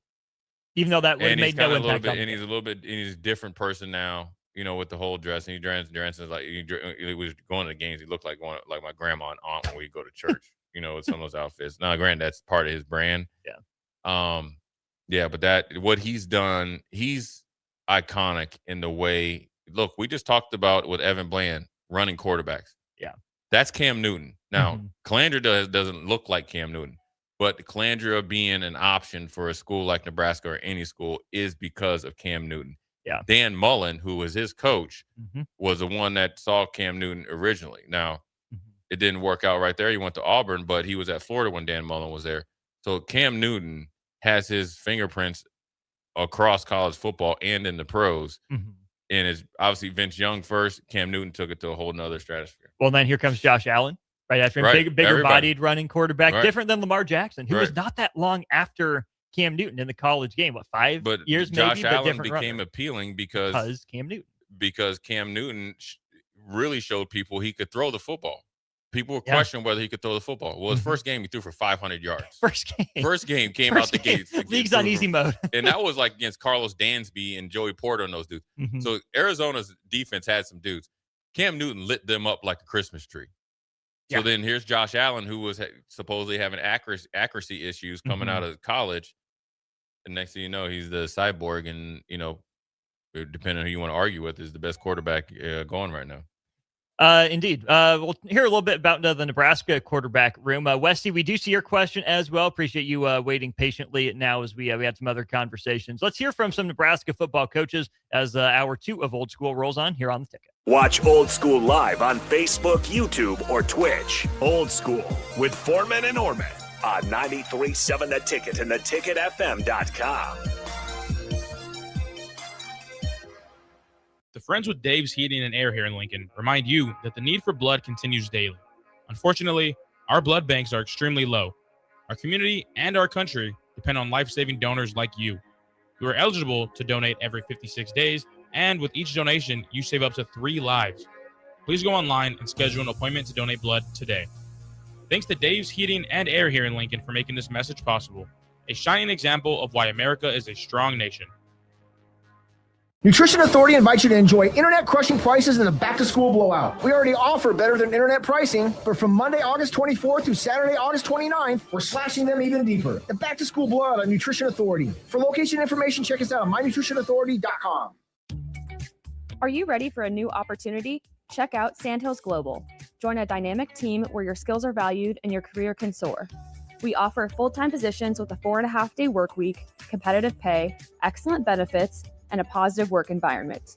From IT and marketing to sales and finance, we're looking for talented individuals just like you.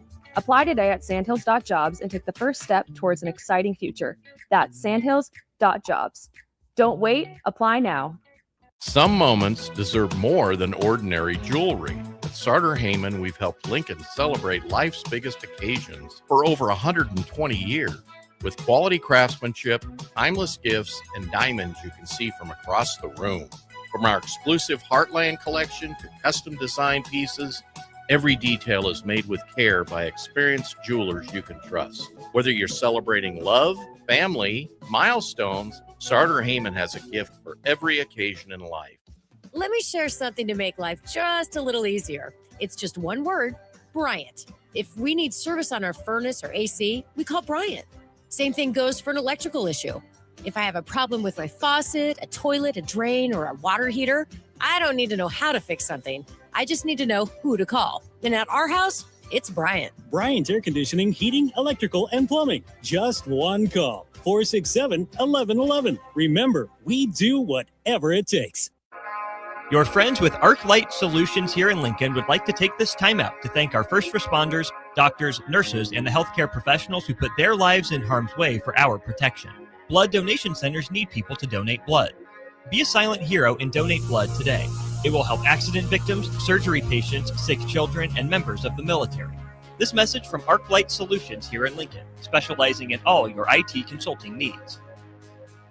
Hi, it's Charlie Stone again. Joining me in a few moments is Andy Goodyear with Honda of Lincoln. Before I bring Andy on, I would like to share something with you, something that I think is very important for you. By now, most people in Lincoln know that Honda of Lincoln is a great place to buy or lease a new Honda. What most people don't know is Honda of Lincoln is also a great place to sell your car, too. Now I'd like to bring on Andy to tell you more about it. Thanks, Charlie. Andy, everyone knows you will trade for all makes and models, but can you tell our listeners about buying their car, whether they get a new vehicle or not? I sure will, Charlie. It's a win-win for both of us. We need more quality used cars, And if anyone needs to sell a car, we will pay them top dollar. It's really just that simple. When they stop by the dealership, just mention to someone they would like to sell their car, and within minutes, we will have them an offer. Experience the best Honda of Lincoln, 27th and Yankee Hill Road, or online at hondaoflincoln.com.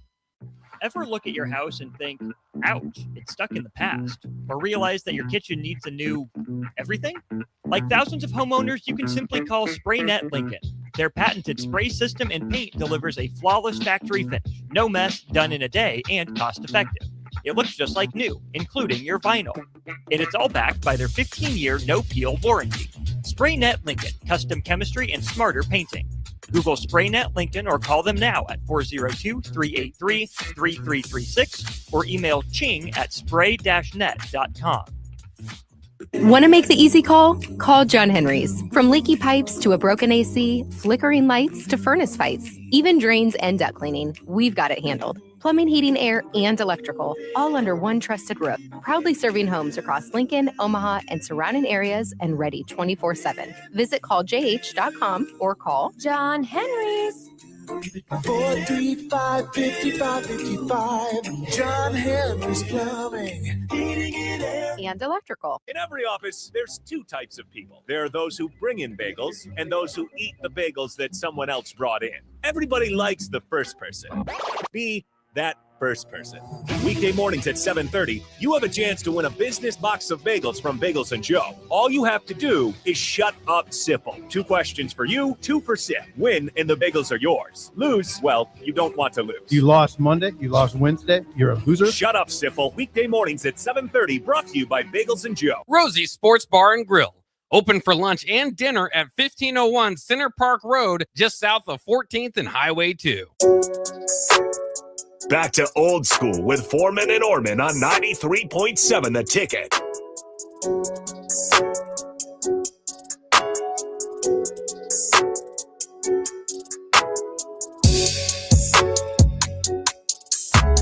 Halfway home on Old School. I'm Austin. He is Jay. Thanks for being a part of the show with us. Big thanks to Schwezo Construction for being part of the show as well. At Schwezo Construction, safety isn't just a policy, it's a promise. They're hiring skilled craftsmen, laborers, concrete workers, and steel erectors who value quality work, as well as the team that has your back both on and off the job site. Apply today at Schwezo.com. 40-plus years strong in business, Schwezo Construction.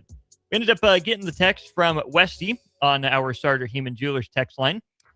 He says, how do you think this running back group compares to the former running back group of Ramir Johnson, Emmett Johnson, Dante Dowdell, and Gabe Ervin? That's the 2024 group. Let's just go ahead and hear from Nebraska running backs coach E.J. Barthel on this first, and then a follow-up about what makes this room the best, in his opinion, since he's been at Nebraska. I mean, it's for me, it's like I said in the spring, this is the most talented room I've had. So they push each other each and every single day. And I think keeping them together is my biggest challenge because there's only one guy that's really going to be out there getting the ball. So, like, the competition part of it has been paramount as far as guys getting better at they need to get better at. Like, there's not much room for error. So you're going to get 1 or 2 reps to get things corrected. You know what I mean? So the urgency on getting better every day in practice, the urgency of attacking each rep is really important. It'll get people's attention when you say this is your most talented room. You expand on that. Yeah, if you look back at it, I know we get a lot of heat about the running backs on who's the guy and we didn't replace him. But you look at Mekhi, he's 4.4 speed that averaged 9 yards a touch in a bowl game without with an explosive run called back. You got Isaiah Mosley, like I said, is 215 pounds that can run slot routes. That runs 4.5, 4.4. You got Jamal Rule, who's 215 pounds that runs 4.4. He's physical. He can run inside. He can run outside. Quentin Ives is 215 pounds who can block and protection. He's athletic enough to run routes, catch out of the backfield, who's shown in the bowl game he can be useful in short yardage and protection. I mean, Connor Booth ran for 3,000 yards in high school. He's having – I wouldn't say a hard time, but he's having to compete just to get top reps. Vincent Genatone is a guy who's 4.4, can jump out the gym, and he's fighting to get reps. So to me, when I say the talent in the room is the most talented group of guys, that's really what I mean. Like, we got some special skill sets in that room, and so it's healthy for the younger guys in the room, or the least experienced guys in the room, to really be coached hard and pushed to push the top of the room. A lot there from EJ Barthel. A lot of 4.4 speed, a lot of guys who are exactly 215 pounds apparently. But certainly an eye-raising quote from EJ Barthel. I think he's expanded, Jay, more on the depth of the room and the breadth of skill sets. Didn't, say they didn't have a top-end guy like Emmett. I don't think that was a shot at Emmett. At least I hope it wasn't. Yeah, I mean, it's look, I mean, you hit the jackpot with Emmett last year. I mean, because you have to have the perfect mix of a guy that, was willing to work while he waited, while he had, periodic success, early in the season before, Dana Holgerson got here. And then you had to have Dana come in and see his skill set and want to feature it, right? And so then that parlayed it into the offseason, whether Emmett was going to stay here or not. To be frank, he was contemplating going to school, and, mainly because I knew his old agent, and and along with other people, really worked hard on trying to keep him here, because it's an opportunity. You have very rarely do you have an offensive coordinator comes in and was like, that guy could be special in my offense, right? Mm-hmm. And after you hadn't done anything. Yeah. And then he comes back, and then he continues to, not let that get in his way, in his mental space of what's the, bigger picture, and had a great senior year. And so, those type of stories don't happen often. You don't recruit kids and say, all right, man, you're going to be on the shelf 2 or 3 years, and then you're going to have somebody else come in and be the play caller, and you're going to be the featured. That doesn't work, but you have to, roll with that and parlay off of that. And now you got a room that has different body types, different skill sets, but all of them you don't have to change the offense if one of them isn't playing it. But now you have a lot of guys where Emmett was 2 years before you had his breakout year, competing for reps, competing for a spot, constantly seeing where you're at in the pecking order. And, that's an interesting spot for EJ to be in, because, you just last year you had the Big Ten running back of the year, you had All-American, and then now you got to turn to 4 running backs, 5 running backs that have minimal success in a big year, to where it's, win or go home. And so there's a ton of opportunity, but then also, he's been probably enjoying that he's got 4 or 5 guys, 6 guys in that room, that every day that they have to show up, it's a work day. And so they're able to see some growth, which he was able to talk about, and grow from, or get better at your weaknesses, in a more rapid pace, because they know the dynamics of where they're at and what they have to do. Let's talk a little quarterback as well here.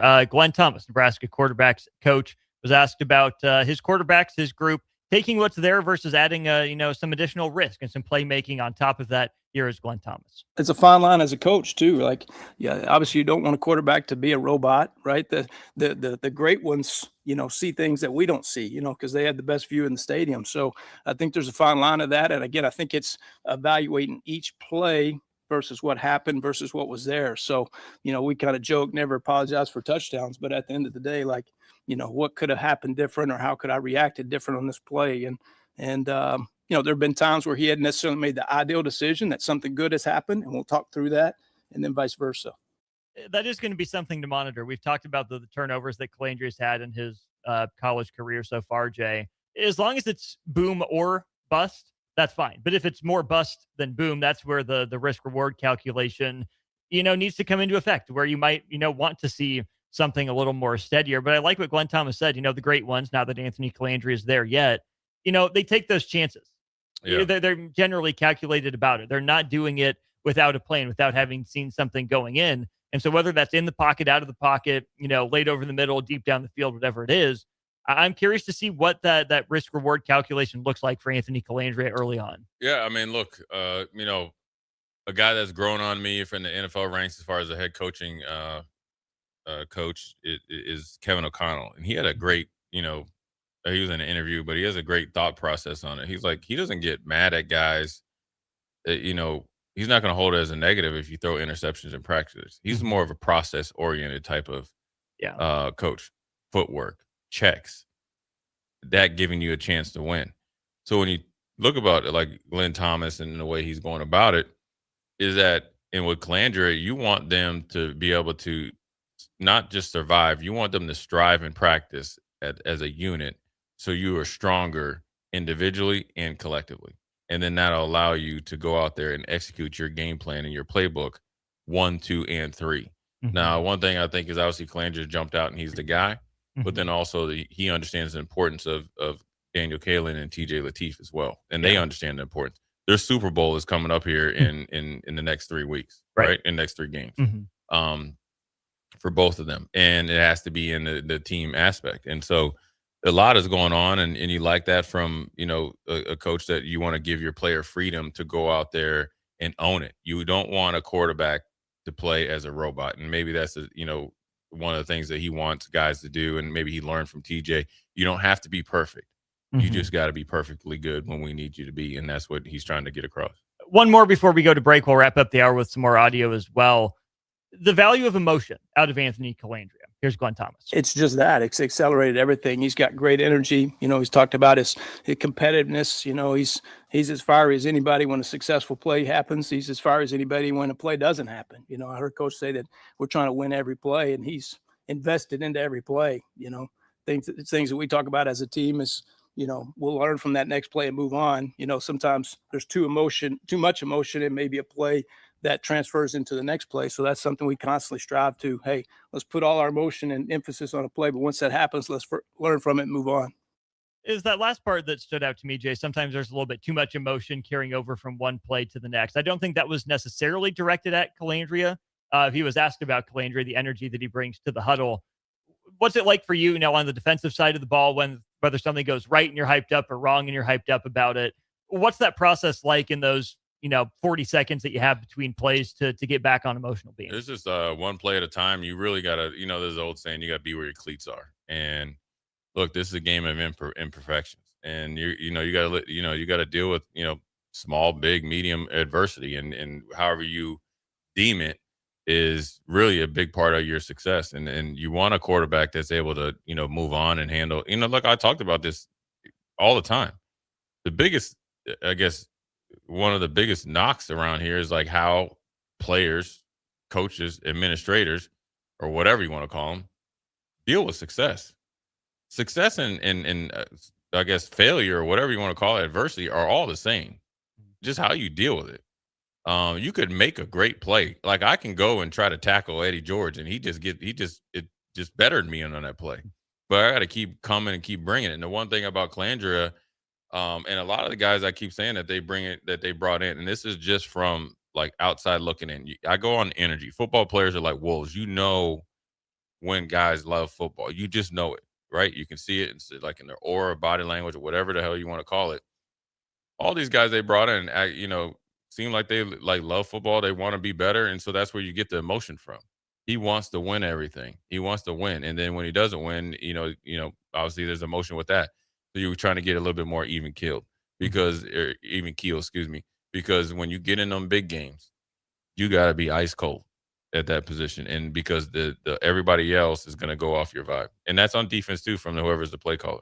Well, I think you can ride the wave to the extent as long as you don't let it overtake you, right? Knowing that balance, because I think for a guy like Calandria, let's take that fire for example.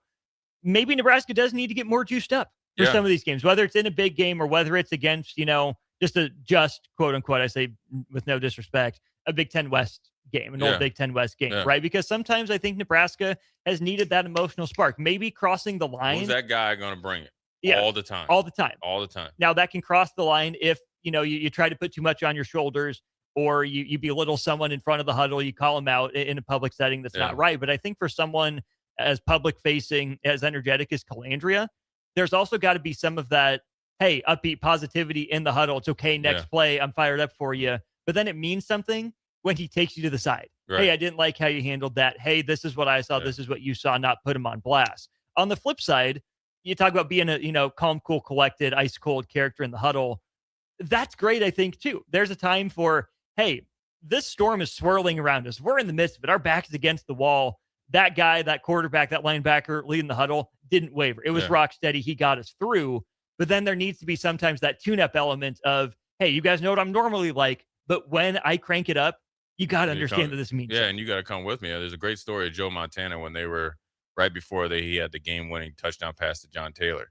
They were in the huddle, and he looked at Harris Barton. He's like, hey, dude, there's John Candy. Broke the whole intensity of it because he's Joe Cool, right? Mm-hmm. Yeah, there's plenty of stories.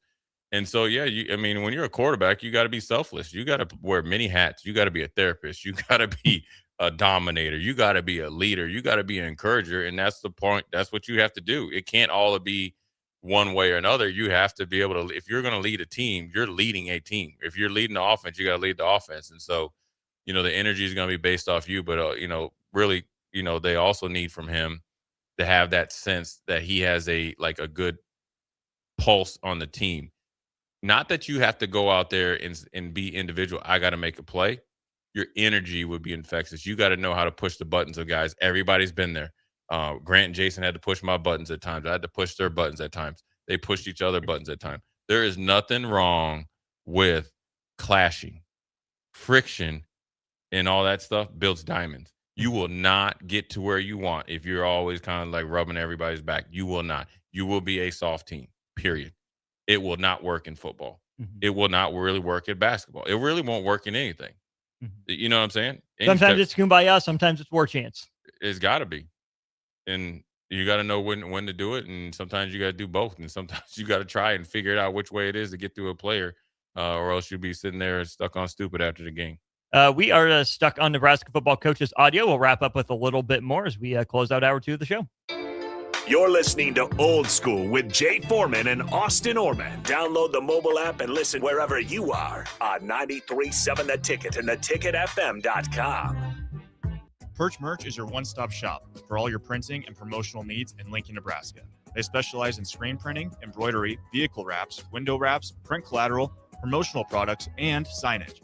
At Perch Merch, they're committed to delivering high-quality products and exceptional customer service. Their experienced team of designers and printing professionals will work with you every step of the way to ensure that your vision is realized. Call for a quote today at 402-217-5212 or go to perchmerch.com. Start your Sundays off right with Jeff and Nicole Essink on Fitness Fanatics. Jeff and Nicole discuss health and wellness, how to achieve fitness goals, and more through the life of gym owners and gym goers. It's Fitness Fanatics from 9 to 11 a.m. on Sundays on 93.7 The Ticket and theticketfm.com. If one of the things running through your mind as a business owner is the recurring worry of possible cyber attacks, you can let out a sigh of relief. Hamilton Business Technologies has you covered. As the official business IT partner of the Huskers, we offer real-time threat monitoring, advanced security protocols, and more to keep your data safe from harm. We care about the success of Nebraska businesses and communities like yours. Learn how we can help you at hamiltonisbusiness.com.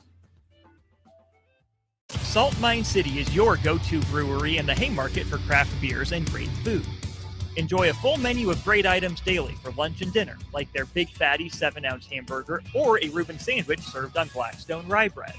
And don't forget their beef or chicken nachos with guacamole, sour cream, jalapenos, and more. Wash it down with one of their 12 beers on tap, including the popular Single Axle Light American Lager. Salt Mine City, now open 2 p.m. Monday through Thursday and 11 a.m. Friday through Sunday at 8th and R. When you were a kid, clubs were cool. Robotics club and space club and stuff like that. But what do adults get? Book clubs, quilting clubs? Nah, forget that. How about margarita clubs and old-fashioned clubs? Get to Upside Bar and Lounge for the best clubs in town. Try all 10 varieties of Upside's margaritas and old fashions and take home a free souvenir glass. Grab the whole crew and pair it with taco night on Mondays or whiskey Wednesdays. Upside Bar and Lounge at 29th and Pine Lake. Want to make the easy call? Call John Henry's. From leaky pipes to a broken AC, flickering lights to furnace fights, even drains and duct cleaning, we've got it handled. Plumbing, heating, air, and electrical, all under one trusted roof. Proudly serving homes across Lincoln, Omaha, and surrounding areas and ready 24/7. Visit calljh.com or call John Henry's. 435-5555. John Henry's Plumbing, Heating and Air, and Electrical. Upgrade your tool storage this fall with help from Menards and save big money. For heavy-duty storage that protects your tools, choose Master Force. From shelving units to garage cabinets and so much more, you can keep your tools safe and within reach. Get versatile and durable storage products from Master Force today. Check out Master Force products in-store and on Menards.com. Plus, view our weekly flyer for all the great deals happening now. save big money at Menards. Everyone's always looking for more ways to find storage, but you might not be sure which avenue to follow. Look no further than Larkin's Portable Buildings off Highway 77 in Portland and 84th and Highway 2 in Lincoln. They can customize any building, from cabins to tiny homes and golf simulators. Make plans to see Kurt and the team at the Nebraska State Fair in Grand Island, where they're giving away a free shed. Just stop by their booth to register. That's Larkin's Portable Building, an authorized dealer of Dirksen products. Call Kurt today at 402-440-1246 to learn more. Big box stores are tempting for buying equipment for your high schooler in sports or for yourself in your sports leisures. But buying new is awfully expensive. Why not go somewhere with new and used options? Play It Again Sports has quality, slightly to gently used equipment, and 50% of their inventory is actually new equipment. It's more than baseball, softball, and golf. They also have equipment for disc golf, fitness, hockey, and more. Plus, they're always buying products. Bring your gear that you're done with and get trade money on the spot. Play It Again Sports at 48th and Vine. Building a new home can be a challenge, a lot of big choices. With our Remington homes, we have designed 15 different floor plans that appeal to a wide range of people.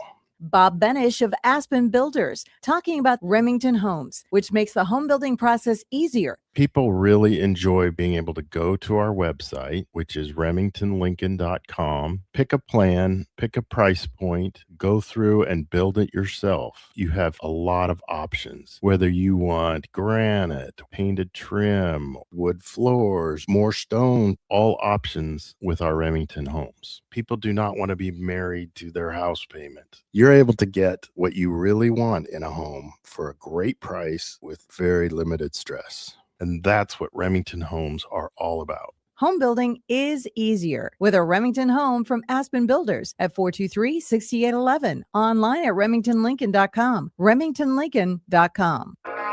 Your friends with ArcLight Solutions here in Lincoln would like to take this time out to thank our first responders, doctors, nurses, and the healthcare professionals who put their lives in harm's way for our protection. Blood donation centers need people to donate blood. Be a silent hero and donate blood today. It will help accident victims, surgery patients, sick children, and members of the military. This message from ArcLight Solutions here in Lincoln, specializing in all your IT consulting needs. Back to Old School with Foreman and Orman on 93.7 The Ticket.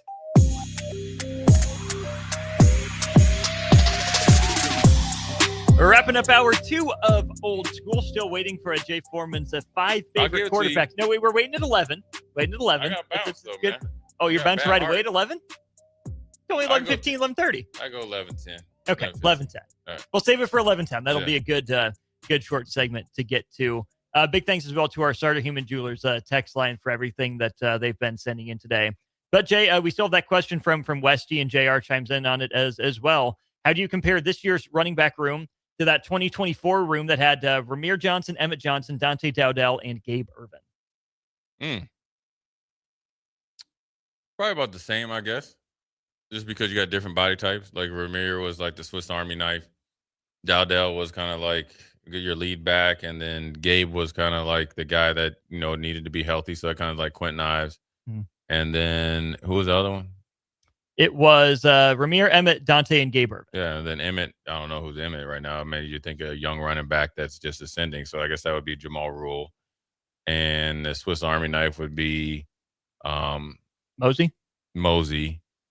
Nelson doesn't fit Dowdell because Dowdell was big, but he's kind of like their lead back right now. See, I was thinking maybe Mekhi Nelson could be Emmett Johnson. Promise behind the scenes, hard worker, gotten a couple opportunities. Been I like that. And then I guess Rule could be Dowdell because he's the bigger one.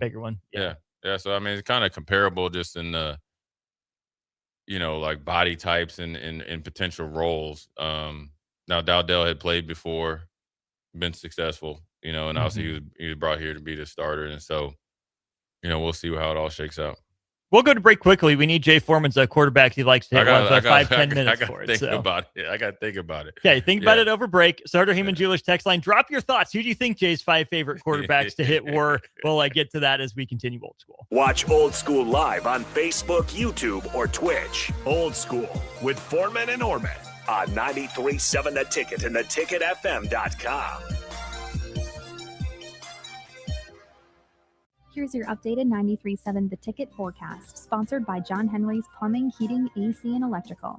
Ample sunshine expected today with daytime highs approaching 86. North winds 5 to 10 miles per hour. Mainly clear skies. Tonight, lows dip down to about 63. Daytime highs approaching 86. Tomorrow, mainly sunny skies. That's your updated forecast on Lincoln's home for the Kansas City Royals. 93.7 The Ticket. I'm meteorologist Carol Foster. Right now, it's 77 degrees. The schedules, the meals, the activities. But at the Nebraska State Fair, you don't have to plan a thing. Baby animals, fair food, rides, free entertainment, and 11 days of memories your kids will never forget. You just have to show up. It all happens here at the Nebraska State Fair, August 28th through September 7th in Grand Island. Visit statefair.org. Hi, Sean Callahan here with Coppell Chevrolet GMC, and new Sierra and Silverado trucks continue to roll in, and August is a great time to upgrade.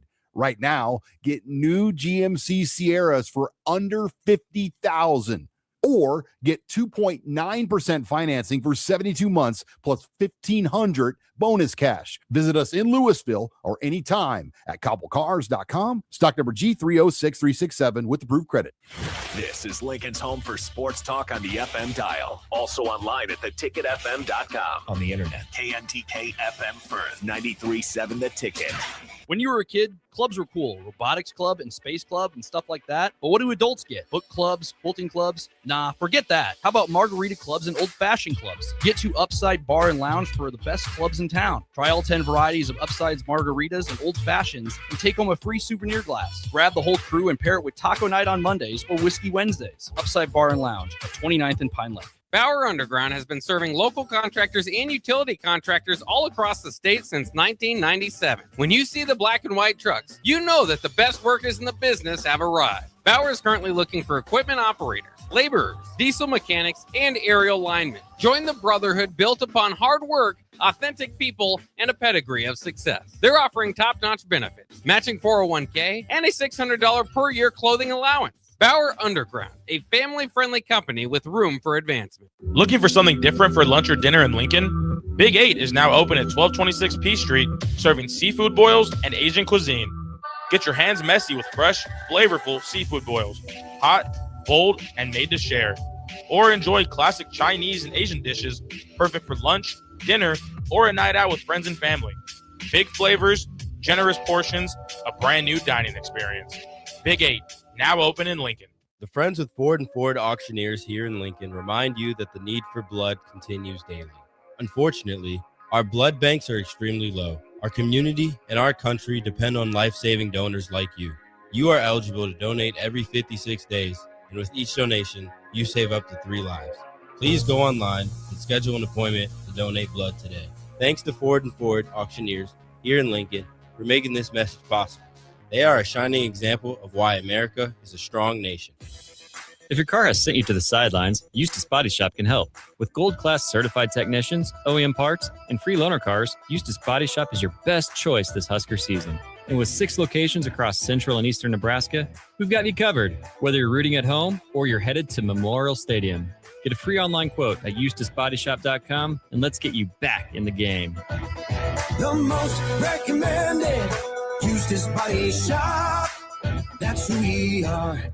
Upgrade your tool storage this fall with help from Menards and save big money. For heavy-duty storage that protects your tools, choose Master Force. From shelving units to garage cabinets and so much more, you can keep your tools safe and within reach. Get versatile and durable storage products from Master Force today. Check out Master Force products in-store and on Menards.com. Plus, view our weekly flyer for all the great deals happening now. Save big money at Menards. Coming at you live from the heart of downtown Lincoln, this is Old School with Foreman and Orman. Nebraska Football Hall of Famer Jay Foreman. Here's Troy Detmer dropping straight back in the pocket. Rifles a pass. It was tipped. It's picked off by Foreman. He's at the 15, 10, 5. He'll score. Foreman got it, and it's touchdown Huskers. Black shirts answer the call one more time. And Austin Orman. Old School with Foreman and Orman is sponsored by Graham Tire Company of Lincoln, your tire store next door with 4 Lincoln locations. Old School with Foreman and Orman on 93.7 The Ticket and theticketfm.com. No time to waste here in hour 3. Let's hear the list, Jay Foreman.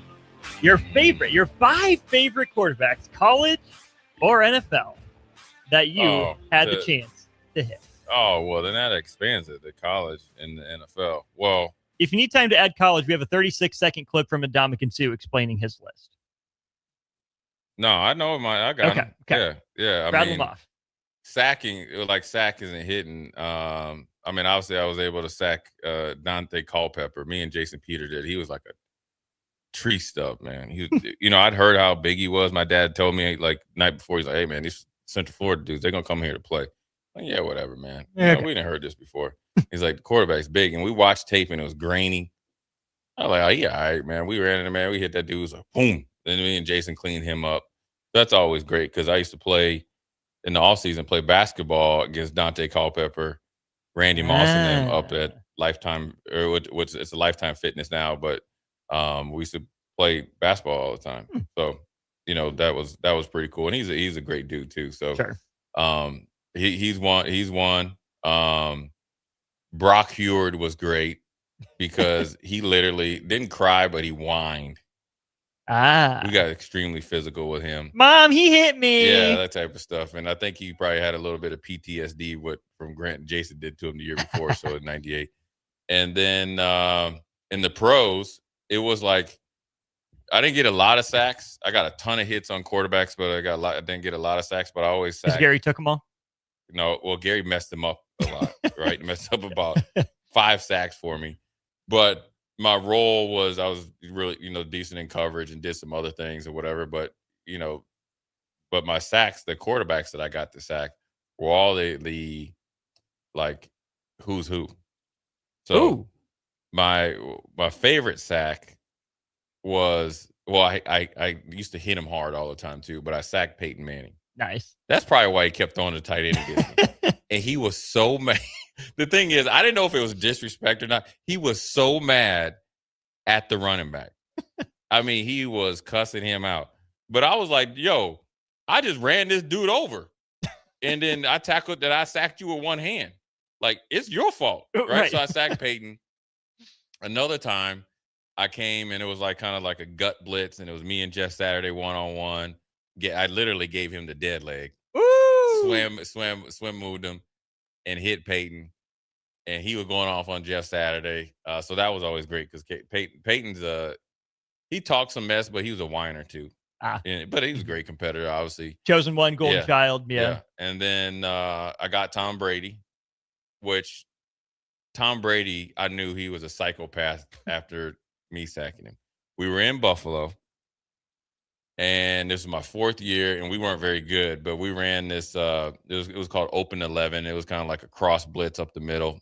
And it was Brady. It was either there or Houston, and I had him. It might have been in Houston actually. It was me and Seth Payne, and I had him on the ground. I sacked him. Me and Seth Payne had sacked him, and I literally was choking Brady and like shaking him, and I was like, "Welcome to the Terror Dome. Welcome to the Terror Dome." Yo, and homeboy just looked at me just like this.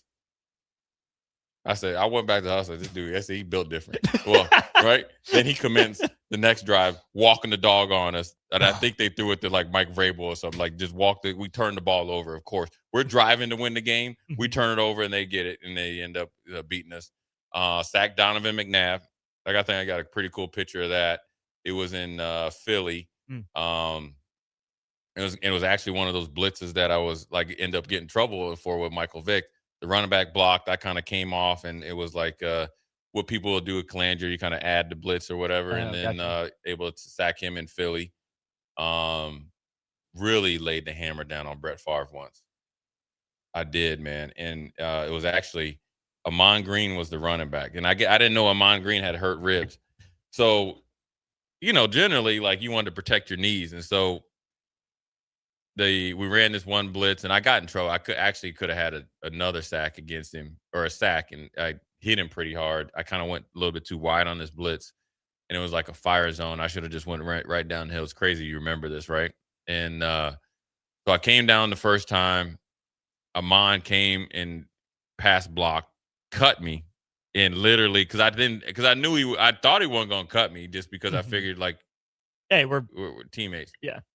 Well, he apologized after. He said he had a cracked rib or whatever, right? So, your boy kind of like flew over there at the feet of Brett Favre.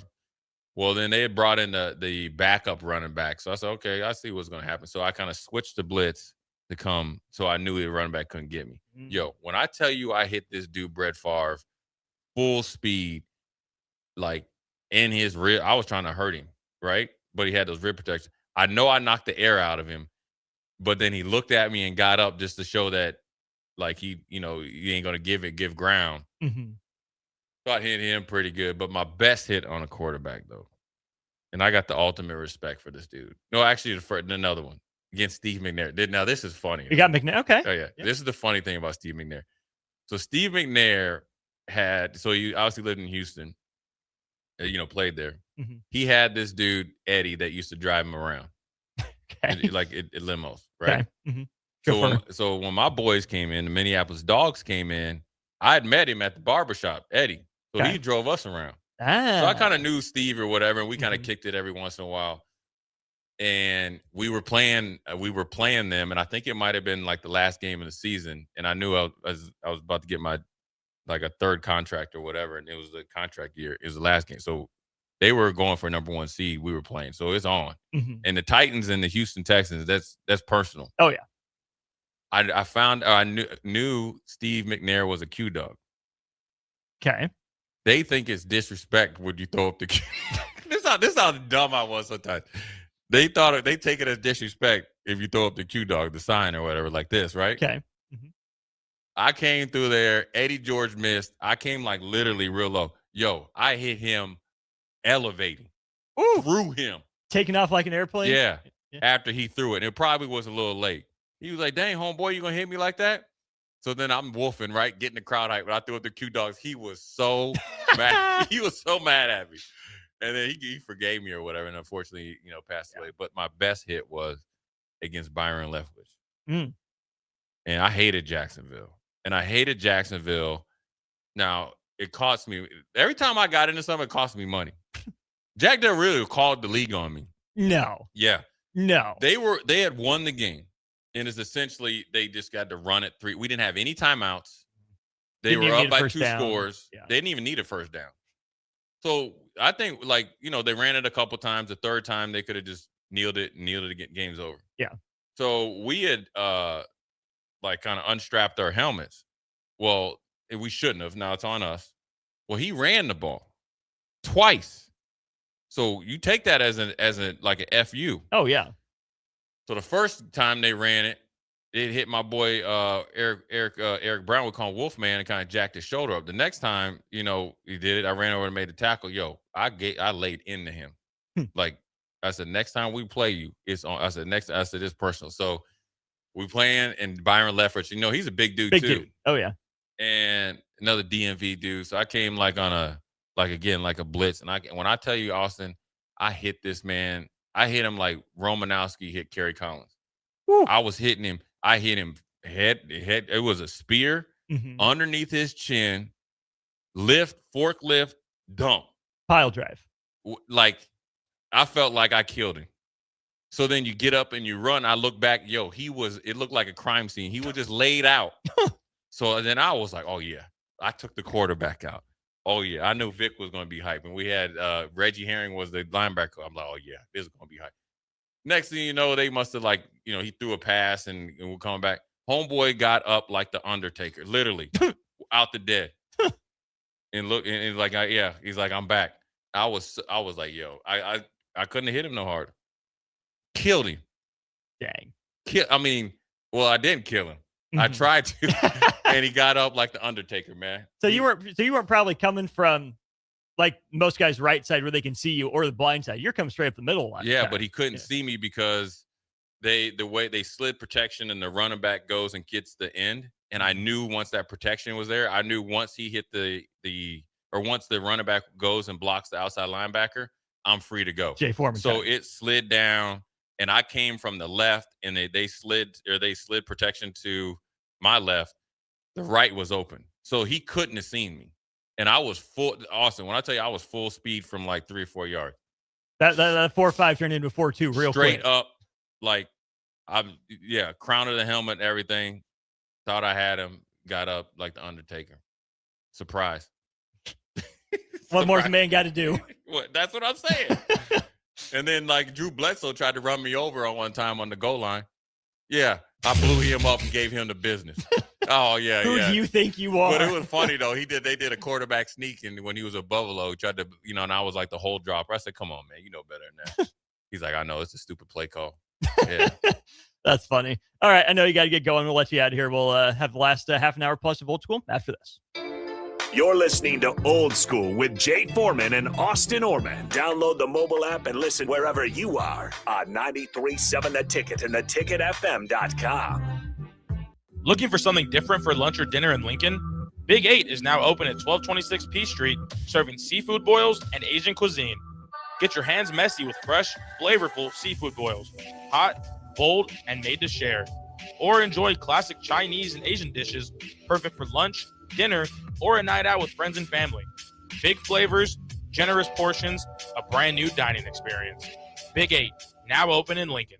Next time you have a heating or cooling problem, plumbing or electrical issue, just one call to Bryant takes care of everything. 467-1111. Bryant Air Conditioning, Heating, Electrical, and Plumbing. Learning isn't meant to be ordinary. It's meant to challenge you, inspire you, prepare you, and open doors you never imagined. Whether you're pursuing your first career, changing directions, or exploring your options, you deserve an experience that's built around where you want to go, not where others might expect you to stop. At Southeast Community College, you'll find more than a place to learn. You'll find a place to become, because we do community college different. SEC, let's do more. Are you looking for an exciting new way to put your skills to work? Explore new career options in the fintech industry at Currency, a Sandhills global company. We offer full-time positions in financial sales, compliance, operations, and other fields. We also offer a 4.5-day work week, an attractive benefits package, and opportunities for advancement. Put your motivation to work and grow with us at Currency. Visit gocurrency.com/careers to learn more. Bauer Underground has been serving local contractors and utility contractors all across the state since 1997. When you see the black and white trucks, you know that the best workers in the business have arrived. Bauer is currently looking for equipment operators, laborers, diesel mechanics, and aerial linemen. Join the brotherhood built upon hard work, authentic people, and a pedigree of success. They're offering top-notch benefits, matching 401k, and a $600 per year clothing allowance. Bauer Underground, a family-friendly company with room for advancement. When the lights go out, every minute matters. Powerline helps LES respond to outages faster by linking your phone number to your service address. Get ready before the next outage at les.com/powerline. Building a new home can be a challenge, a lot of big choices. With our Remington homes, we have designed 15 different floor plans that appeal to a wide range of people. Bob Benish of Aspen Builders, talking about Remington Homes, which makes the home building process easier. People really enjoy being able to go to our website, which is remingtonlincoln.com, pick a plan, pick a price point, go through and build it yourself. You have a lot of options, whether you want granite, painted trim, wood floors, more stone, all options with our Remington homes. People do not want to be married to their house payment. You're able to get what you really want in a home for a great price with very limited stress. And that's what Remington homes are all about. Home building is easier with a Remington home from Aspen Builders at 423-6811. Online at remingtonlincoln.com. remingtonlincoln.com. The Friends with Ford and Ford Auctioneers here in Lincoln remind you that the need for blood continues daily.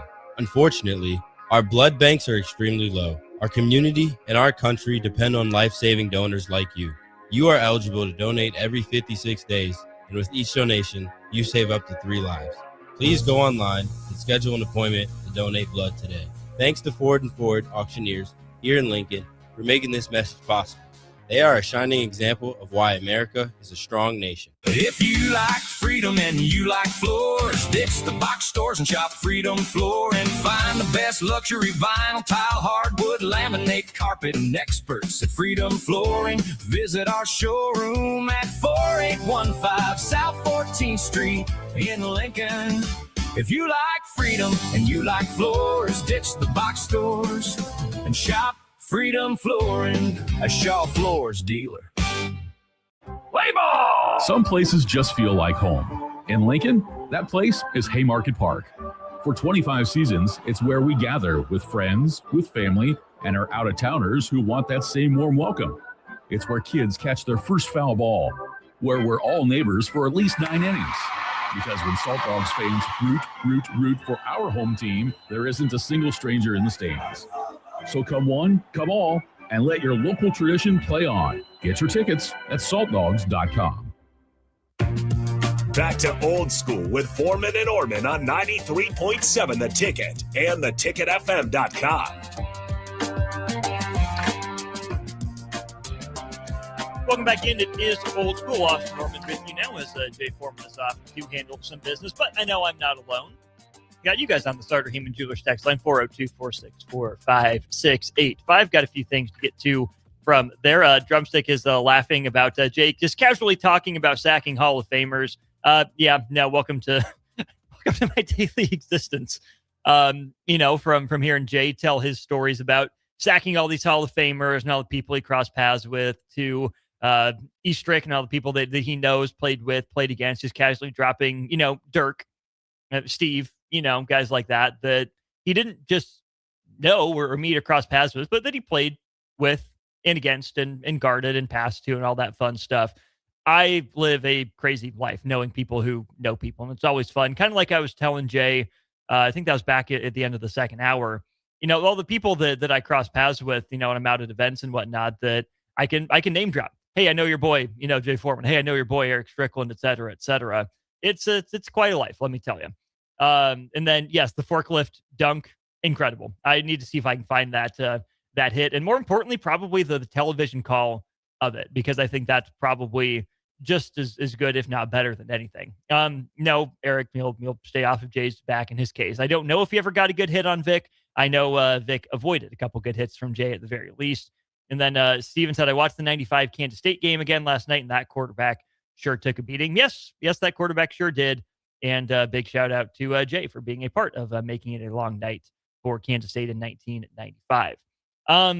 Something else then from Steven, who says, very happy the Big Ten took action on banning professional players. We're still dealing with 18 or 19-year-olds that are growing and not yet full-grown men like NFL players. We have an update on this situation, primarily out of the SEC. So we have the Big Ten saying, hey, no, pro players aren't allowed. SEC might have taken things a step further. And I mentioned the power that the SEC wanted to give Greg Sankey at a conference level to, okay, we have to get to this first. Mailman says, I'm going to use that, be like, hey, I know your boy Austin. Oh, don't. Only if you want to get, laughed out of the room or shunned forever. I am not your connection. You can say you listen to me, but if you say that we're boys, that is not going to end well for you. So I'm doing my best to be better, but I appreciate that, Mailman. That made me laugh. Anyways, the SEC finalizing some punishments and some powers vested in Greg Sankey in his role as SEC commissioner. This is from Matt Norlander writing for CBS Sports. Norlander tweets, earlier this morning, the SEC finalized the following punishments for any program that attempts to roster a player who previously signed a pro contract and or declared for the draft and didn't formally withdraw with the NFL, NBA, G League, or WNBA. Here are the punishments that are in Greg Sankey's power to hand out. First of all, it's a half-season suspension for head coaches that attempt to sign players that had previously signed professional contracts. Second, SEC voting privileges are revoked for business matters for the school in violation of the rule. 50% of that sport's annual operating budget, and the league retains the right to levy other penalties as deemed necessary by Greg Sankey and other SEC presidents and chancellors, obviously after being taken to a vote.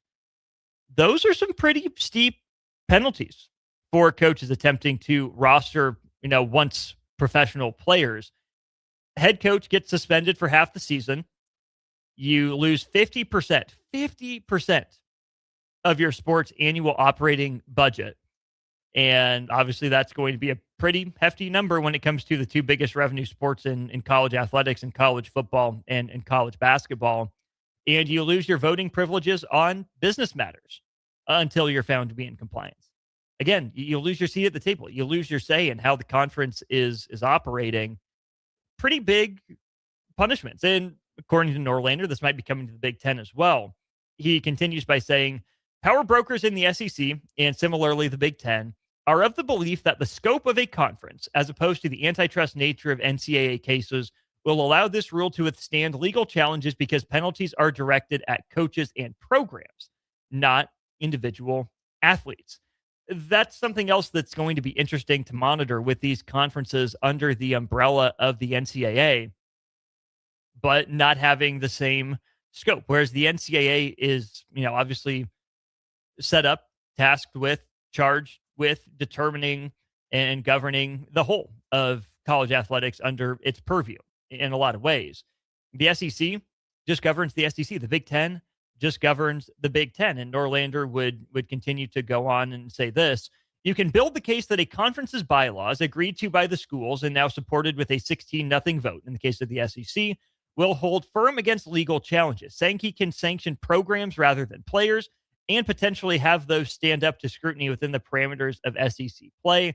One big pillar buttressing the SEC's thinking, as well as, again, the Big Ten's, is that there's only one NCAA. It has a monopoly on the college sports industry, but there isn't only one conference. A player is free to try elsewhere if they aren't eligible per that league's bylaws.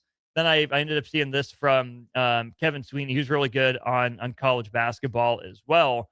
And Kevin Sweeney's point was basically, okay, that's great, but if every conference is doing the same thing, aren't we just back to where we started? Here's the tweet from Kevin.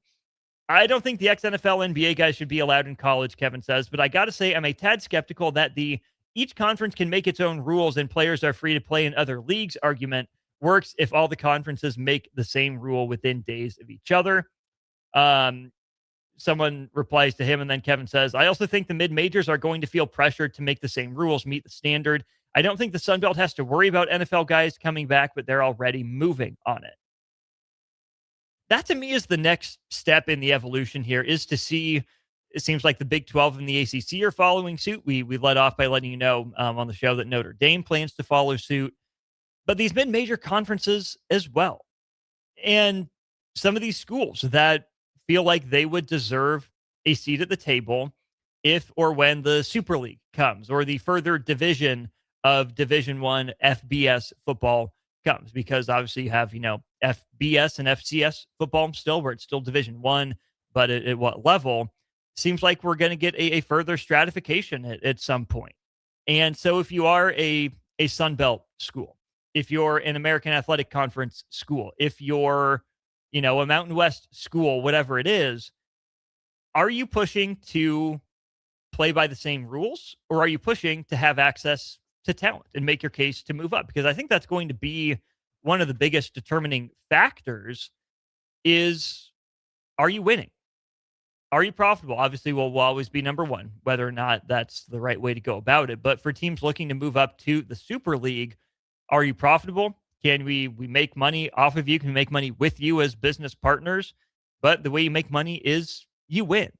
And so you saw a bunch of schools obviously make the exodus from the Mountain West and maybe some independent ranks back to the new look Pac-12. Still a smaller conference, but it is there. It is formed. It is operating. And so you see programs make that jump. But if you're in the Mountain West, if you're in the Sun Belt, you have consistent access to talent and you can get even more talent. I'm going to be fascinated to see if those commissioners, if those presidents and chancellors, if those athletic directors, coaches, etc., say, hey, we just have to follow what the Big Ten and the SEC are doing, the Big 12 and the ACC behind them.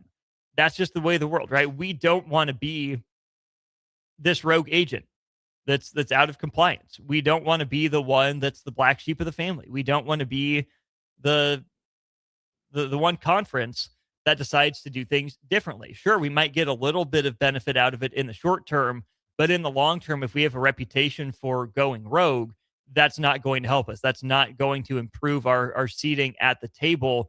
That's not going to make people like us. It's going to make people look at us a little skeptical, maybe take us less seriously. On the flip side, if winning is what matters, if it's legal, and I think certainly if it's cost effective for these smaller conferences and some of these schools that don't have the same money flown into the coffers as the Big Ten, SEC, et cetera, et cetera. If the legal costs are low, if the risk is low, and if the commissioner and thought leaders in these conferences view it as an opportunity to move up in the world, I could see the mid-majors saying, you know what? Come one, come all. Our doors are open. And this is where the SEC and the Big Ten might have some legal standing as opposed to the NCAA, because they'll be able to punish their coaches, at least the SEC at this point. I would assume the Big Ten wouldn't be far behind. But if the SEC says, hey, coach, you're suspended half the year. Hey, coach, you're losing half your operating budget. All you have to do to be reinstated in full is that player can't be on your roster. I think a lot of coaches in those power leagues will either make that decision or be told to make that decision. And I think that there's a real chance that there are some people in mid-major conferences, the group of six or the mid-majors, whatever, framing you want to use it, will feel real pressure to win. We'll say, hey, come on down. We got some money for you. Maybe not as much as you could have made, but we've sent guys to the league, whether it's the NFL or the NBA. We have enough to make it worth your while to get here. We'll help you improve your draft stock. We're more than happy to have you. The SEC and the Big Ten win in that case because they can make their moral stance. They can say, know what? We are opposed to this because we can afford to be. We are opposed to this because we have plenty of other talent, that we don't need our coaches or our programs relying on talent that at one point, was thought to have a chance to make it in the league. And make it two at the very least, if not make it in their chosen professional league of choice. Whereas on the flip side, it's kind of last chance you in some ways, right? At the mid-major level. Hey, it didn't work out for you. You're maybe really good for college, not quite good enough for the pros. We have a spot. It's going to be mutually beneficial. You'll get snaps. You'll get film. We play at a high enough level that it's not going to be just hand waved away. Clearly, your name's already on the radar. People are looking out for you. They want to see what it is you do after returning from the pros. So come here, have a good year, ball out, be on your way. No harm, no foul. Now, how many players, I think two questions. Number one, how many players will actually take advantage of this potential loophole in rule? And two, how long will this persist for? How many players would be willing to go down a level? There's a reason right now that for a lot of these 5-and-5 eligibility lawsuits, we're hearing about a lot of big schools because they're decent enough to generally good players on the market that can help a lot of these better teams, whether it's in basketball or in football, potentially maybe even in other sports as we move throughout the course of these eligibility lawsuits. I think a lot of these players want to come back after having proven that they can hang at the Division I level and in the upper Division I level and say, you know what? This is my level. This is where I belong. I'm Power 5 or bust. I'm Power 4 or bust. I'm in Power Conference or that's it for me. Whether that's the right mindset or the wrong mindset, I think that's part of the mindset.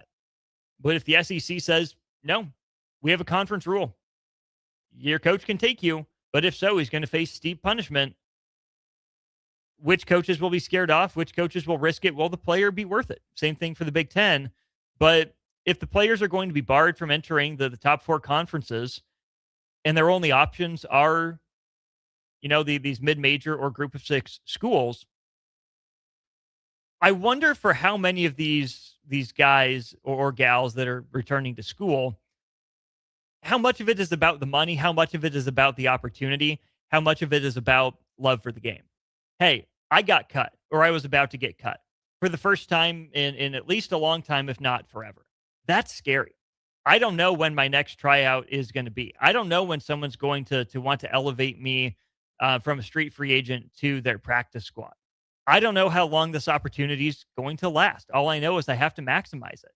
I can understand why they would want the security net, security blanket of having college available as an option to them, especially at, a power conference level where they can earn six figures more often than not, more likely than not. And so, yeah, it makes a lot of sense. They would want to go to that level. But there's a lot of coaches here who have their roster set, who have recruited well out of the high school ranks, that have a plan in place that don't want to deal with this disruption. And for every Lane Kiffin, for every Will Wade, I think there's going to be a couple coaches, a number of coaches more that say, you know what?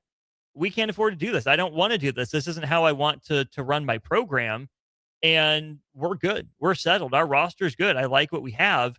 And so these players that at one point were, at power conference programs, making a difference, making an impact, have to say, you know what? Either I love the game enough to head down to a quote unquote lower level to keep playing, or I'm in the NFL. I got to chase my dreams, right? I have to do the practice squad, world barnstorming tour, whatever it is that looks like. I know Jay would have some fair share of insight on that as well. And then it becomes, okay, this is for the class of 2022. For how long are we going to need to worry about this?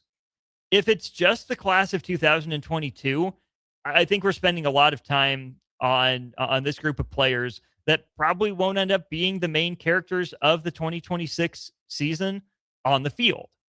But I still think it's a worthwhile conversation to have. I think it's still worth our time, because who's eligible, who's ineligible, who's allowed to play, who's not allowed to play, again, without trying to be dramatic, does change how we view and talk about the future of the game in an existential sort of way, and how the relationship is between pro leagues and college leagues. If the NFL wants to make college football its minor league system, it needs to be honest about that. But the NFL hasn't wanted to do that.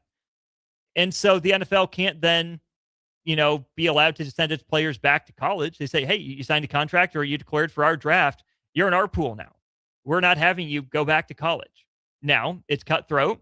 You may make it, you may not, but we don't want you back in college. You decided that you were good enough. We decided you deserved a chance at one point.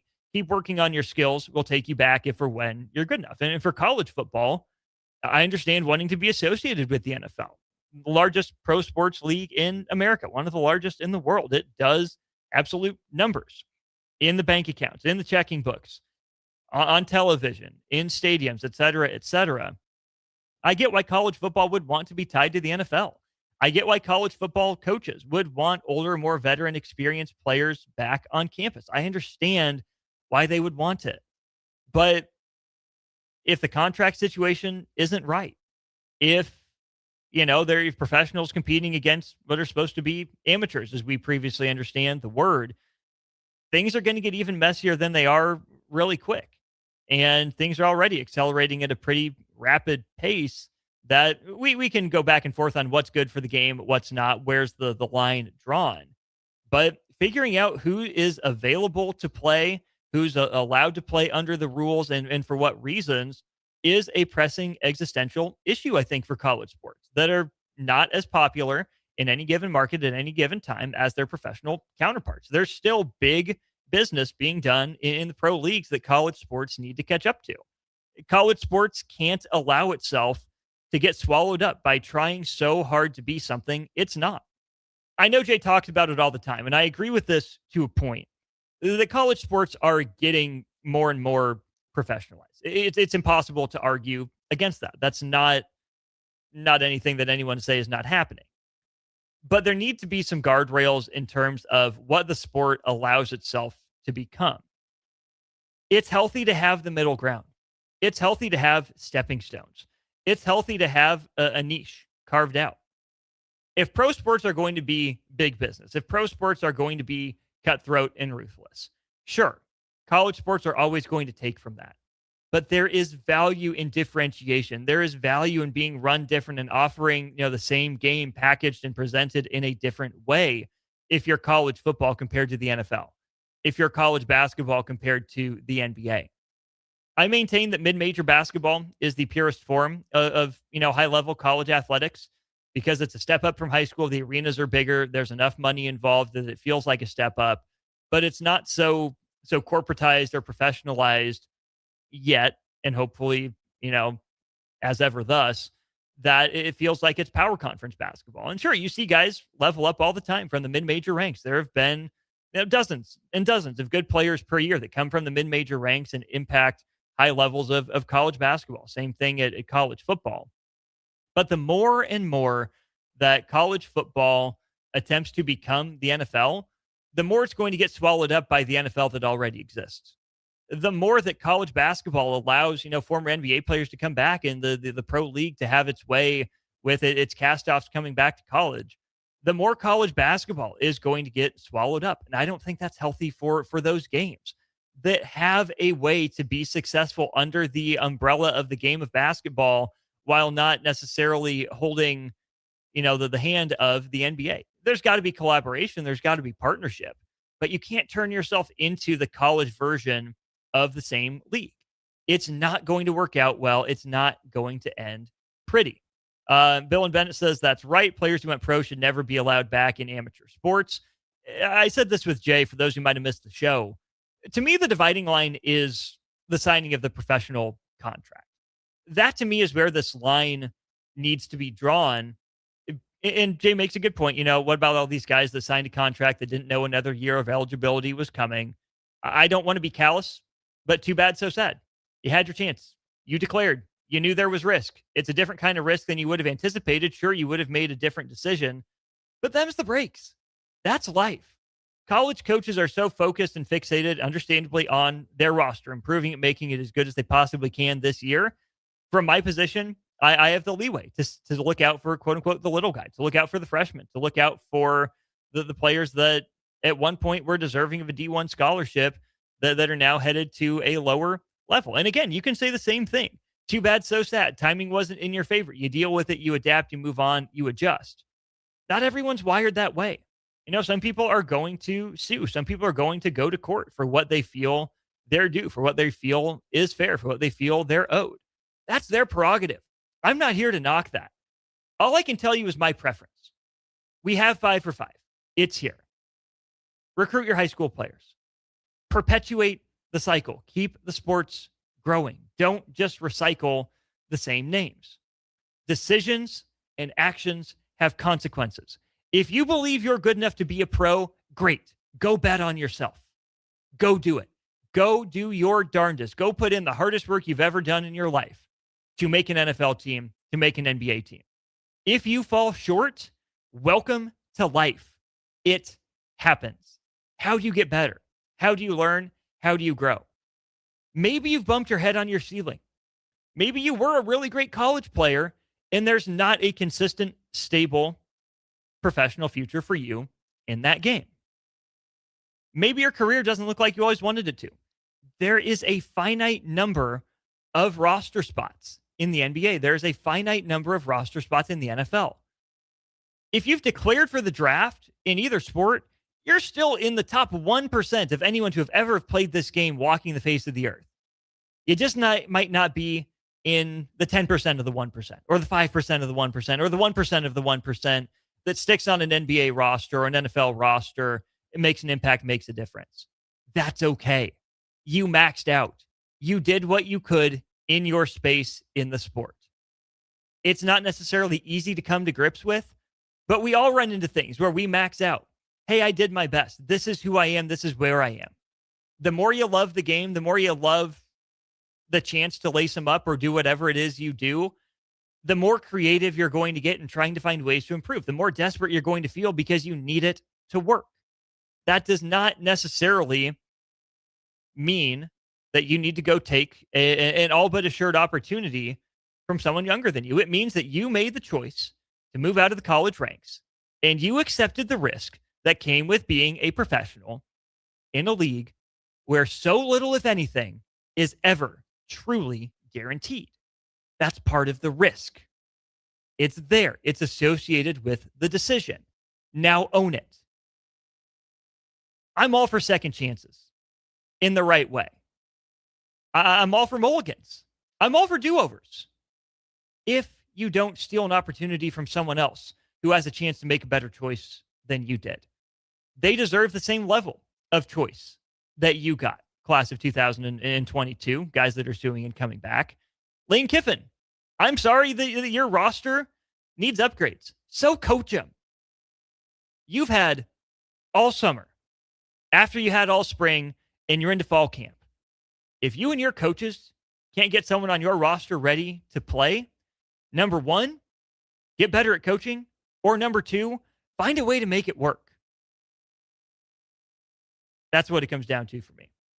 Starter Heyman Jewelers text line is ablaze. We'll get your thoughts to wrap up Old School after this. Watch Old School live on Facebook, YouTube, or Twitch. Old School with Foreman and Orman on 93.7 The Ticket and theticketfm.com.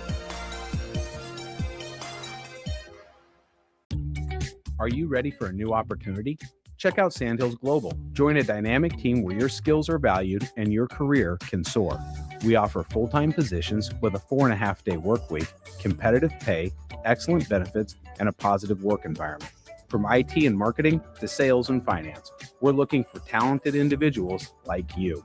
Apply today at sandhills.jobs and take the first step towards an exciting future. That's sandhills.jobs. Don't wait. Apply now. What if your bank had people who care about the places we call home? That's what Union Bank does. We encourage this culture of giving back. I really enjoy working with People City Mission, the United Way campaign, Habitat for Humanity, Big Brothers Big Sisters. Everyone's in to help make that community stronger. To be part of all of this that's going on is pretty remarkable. At UBT, your money has people with a passion for serving. Union Bank and Trust. Member FDIC. When the lights go out, every minute matters. Powerline helps LES respond to outages faster by linking your phone number to your service address. Get ready before the next outage at les.com/powerline. Nutrition Authority invites you to enjoy internet-crushing prices in the back-to-school blowout. We already offer better than internet pricing, but from Monday, August 24th through Saturday, August 29th, we're slashing them even deeper. The back-to-school blowout on Nutrition Authority. For location information, check us out on mynutritionauthority.com. You started your business to build something special. Now it's time to grow and protect it. At Pinnacle Bank, our treasury management services help you do just that. Through smarter payment technology, account administration, and fraud protection. So no matter the size of your business, you can get the most out of your financial operations. Request your free consultation at pinbank.com/consult.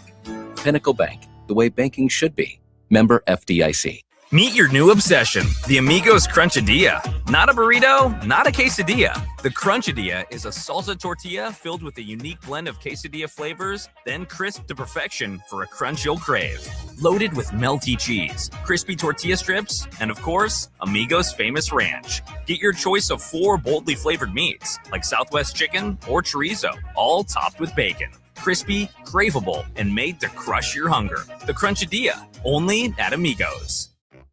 Amigos value meals are getting an upgrade with more of the bold, fresh flavors you love.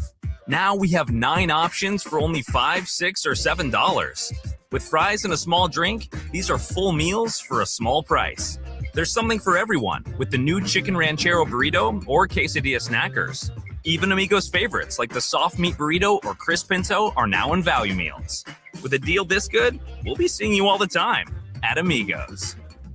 In every office, there's 2 types of people. There are those who bring in bagels and those who eat the bagels that someone else brought in. Everybody likes the first person. Be that first person.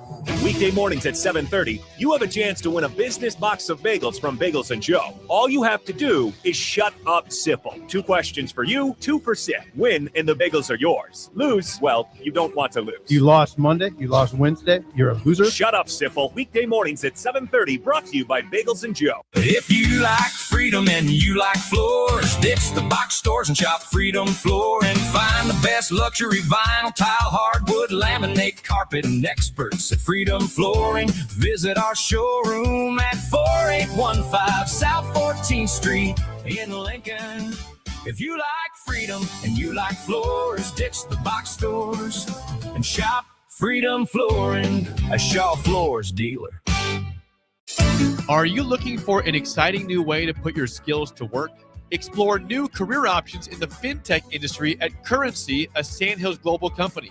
We offer full-time positions in financial sales, compliance, operations, and other fields. We also offer a 4.5-day work week, an attractive benefits package, and opportunities for advancement. Put your motivation to work and grow with us at Currency. Visit gocurrency.com/careers to learn more. If you're seeking a career with a growing company, Gaina Trucking and Excavating is hiring and looking for additions to their team.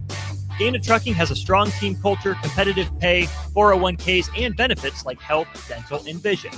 Drivers are guaranteed 40 hours per week, even in the winter months, and are home every night. Start your career today at Gaina Trucking and Excavating.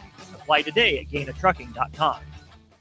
Here's your updated 93.7 The Ticket forecast, sponsored by Bryant Air Conditioning, Electrical, Heating, and Plumbing. Ample sunshine expected this afternoon, with daytime highs approaching 86. North winds 8 to 15 miles per hour. Mainly clear skies. Tonight, lows level off around 63. High of 86. Tomorrow, mainly sunny. That's your updated forecast on Lincoln's home for the Kansas City Royals. 93.7 The Ticket. I'm meteorologist Carol Foster. Right now, 81. Back to Old School with Foreman and Orman on 93.7 The Ticket. One final time, a big thank you to Graham Tire Company for their sponsorship of Old School. I'm Austin Norman, wanting to remind you about all the good stuff that Graham Tire does. First of all, they're celebrating 75 years of serving the Midwest. Secondly, they're more than just tires. Thirdly, they do all kinds of car and light truck repairs, too.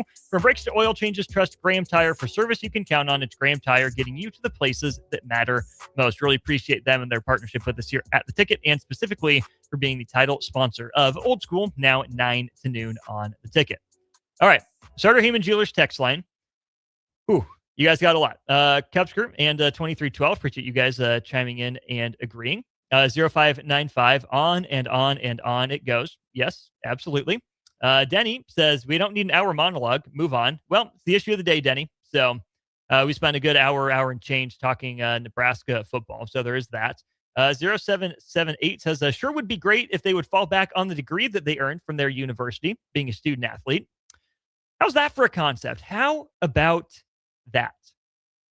I can't speak on what it's like to be a Division I athlete. Never was one. You know what? I had to come to terms with that. You know what? I wasn't talented enough. I didn't put in the requisite work, whether it was on the field or off the field, to become a Division I athlete. And you know what? That's okay. You can tell me I didn't love the game enough, I wasn't invested enough, whatever it is. Here's the thing. It wasn't in the cards for me. God had another plan for my life. And I learned to be okay with that. That realization hit me between my junior and senior years. Hey, you know what? Yeah, there are plenty of other success stories, but guess what? The odds are stacked against me. I made the choice, some might say, to give up, stop chasing the dream. Or maybe some would say, I faced reality. You know what I did? I pivoted. You know what I did then? Enjoyed the heck out of my senior year. Got to come back and relive the glory days one last time. I was a Legion baby. I played one last year of baseball after my freshman year of college because I was young enough. But you know what? I made peace with not being good enough or not getting the opportunity or whatever it is, right? It didn't line up for me. It didn't work out. But I'm blessed to have, learned the lesson in high school to not put my identity, my self-worth and my being in being an athlete. I think I love the game enough to still be around it, to talk about it and comment on it, sometimes intelligently, other times not so intelligently, as you guys so lovingly let me know most days here on Old School. But there's more to life than athletics. You love it. You participate in it as long as you can. But the end comes. There's a last day. There's the last time you strap it up. And I'm not saying it's always easy. Again, I've never been in the shoes of what it's like to have a professional dream die on the vine. I don't know what it's like. And so I don't just want to be the guy saying, suck it up, buttercup, and move on. What I'm trying to say is that there is life on the other side, that there's so much else to do in this world that just because you're not playing doesn't mean you have to give the game up, and I've made my preferences and my thoughts on all this very clear. And okay, Denny, I'll take your advice and I'll move on a little bit to more text after this. But it's okay. It's not easy to let go all the time, but it's okay to let go. Find your support system. Find something else you enjoy doing. Even if you spent 18 to, maybe not 18, but call it 15 years, 14 years from the time you're 3 or 4 and you hold a football for the first time, a baseball for the first time, a basketball for the first time, to, whether it's when you're 18 or 19, you hang it up after high school. You're 22, 23, you hang it up after college, or you're lucky enough to go play professionally in some capacity. It's okay to let go. there's more to life than that. It's all going to be okay. 2449, if players can come back to the NCAA, what's stopping high school kids from going straight to the pros? Safety of the young players isn't being considered in bringing players back to college, IMO. There's a big difference between sports here. So let's be really careful with what we're saying and which standpoint we're going from. You can make a pretty quick jump from high school baseball to Major League Baseball. You can make a really quick jump from high school basketball to pro basketball. High school football to pro football. No, we are not making that comparison. Scaper says it all starts with participation trophies. That's a whole nother conversation you get into. I'm not willing to draw that straight line quite yet, but I think I can see the outline of your argument there, Scaper. 0159, did the two players graduate from the college they went to, or did they just jump to the NFL? That I don't know. Westy says that last year of Legion ball after freshman year of college will be something I always look back on and absolutely love. Yeah, I mean, me too, Westy. My team was, average, middle of the road or so. And this is what I go back to as well. Another reason that I know it just wasn't meant to be for me. Not to go all, credentialist on your whatnot, but, I was a 2-time all-conference player in high school. I have those awards. I was good. I played at a pretty decent level for Nebraska Class B baseball. But I also know that the light bulb finally clicked for me in high school baseball when I was 17 turning 18 and when I was 18 turning 19. When I was among the older people in the group. And I will never forget sitting in a lecture in the journalism college, and I think we were doing the Malcolm Gladwell 10,000 hours thing. And a professor brought a former hockey player up to the front of the room and was talking about, success, what the youth hockey career was like.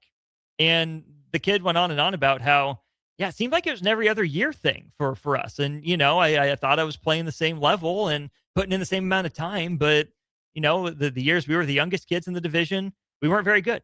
The year we were the oldest kids in the division, we were pretty darn good. Our record was better. That's how it should be. That's the way of the world. The older you are, the more experienced you are, the more you've grown up, the better you should be. That makes sense, which is why if you succeed at something at a younger age, you're probably better, at least relative to that level. It's why we give, one and done freshmen a lot of props as opposed to seniors who finally reach a similar level, because ceiling, upside, yada, yada conversations we don't have time for here up at the end of the show. Crowbait says, don't feel bad, Austin. Furthest I made it was JUCO and loved it. I was okay not going to university. I don't feel bad. Not to say I don't miss it, not to say I don't look back on it fondly, but you know what? I guess for me, wanting to be a D1 college athlete was just lip service, or maybe it's opportunity, whatever it is.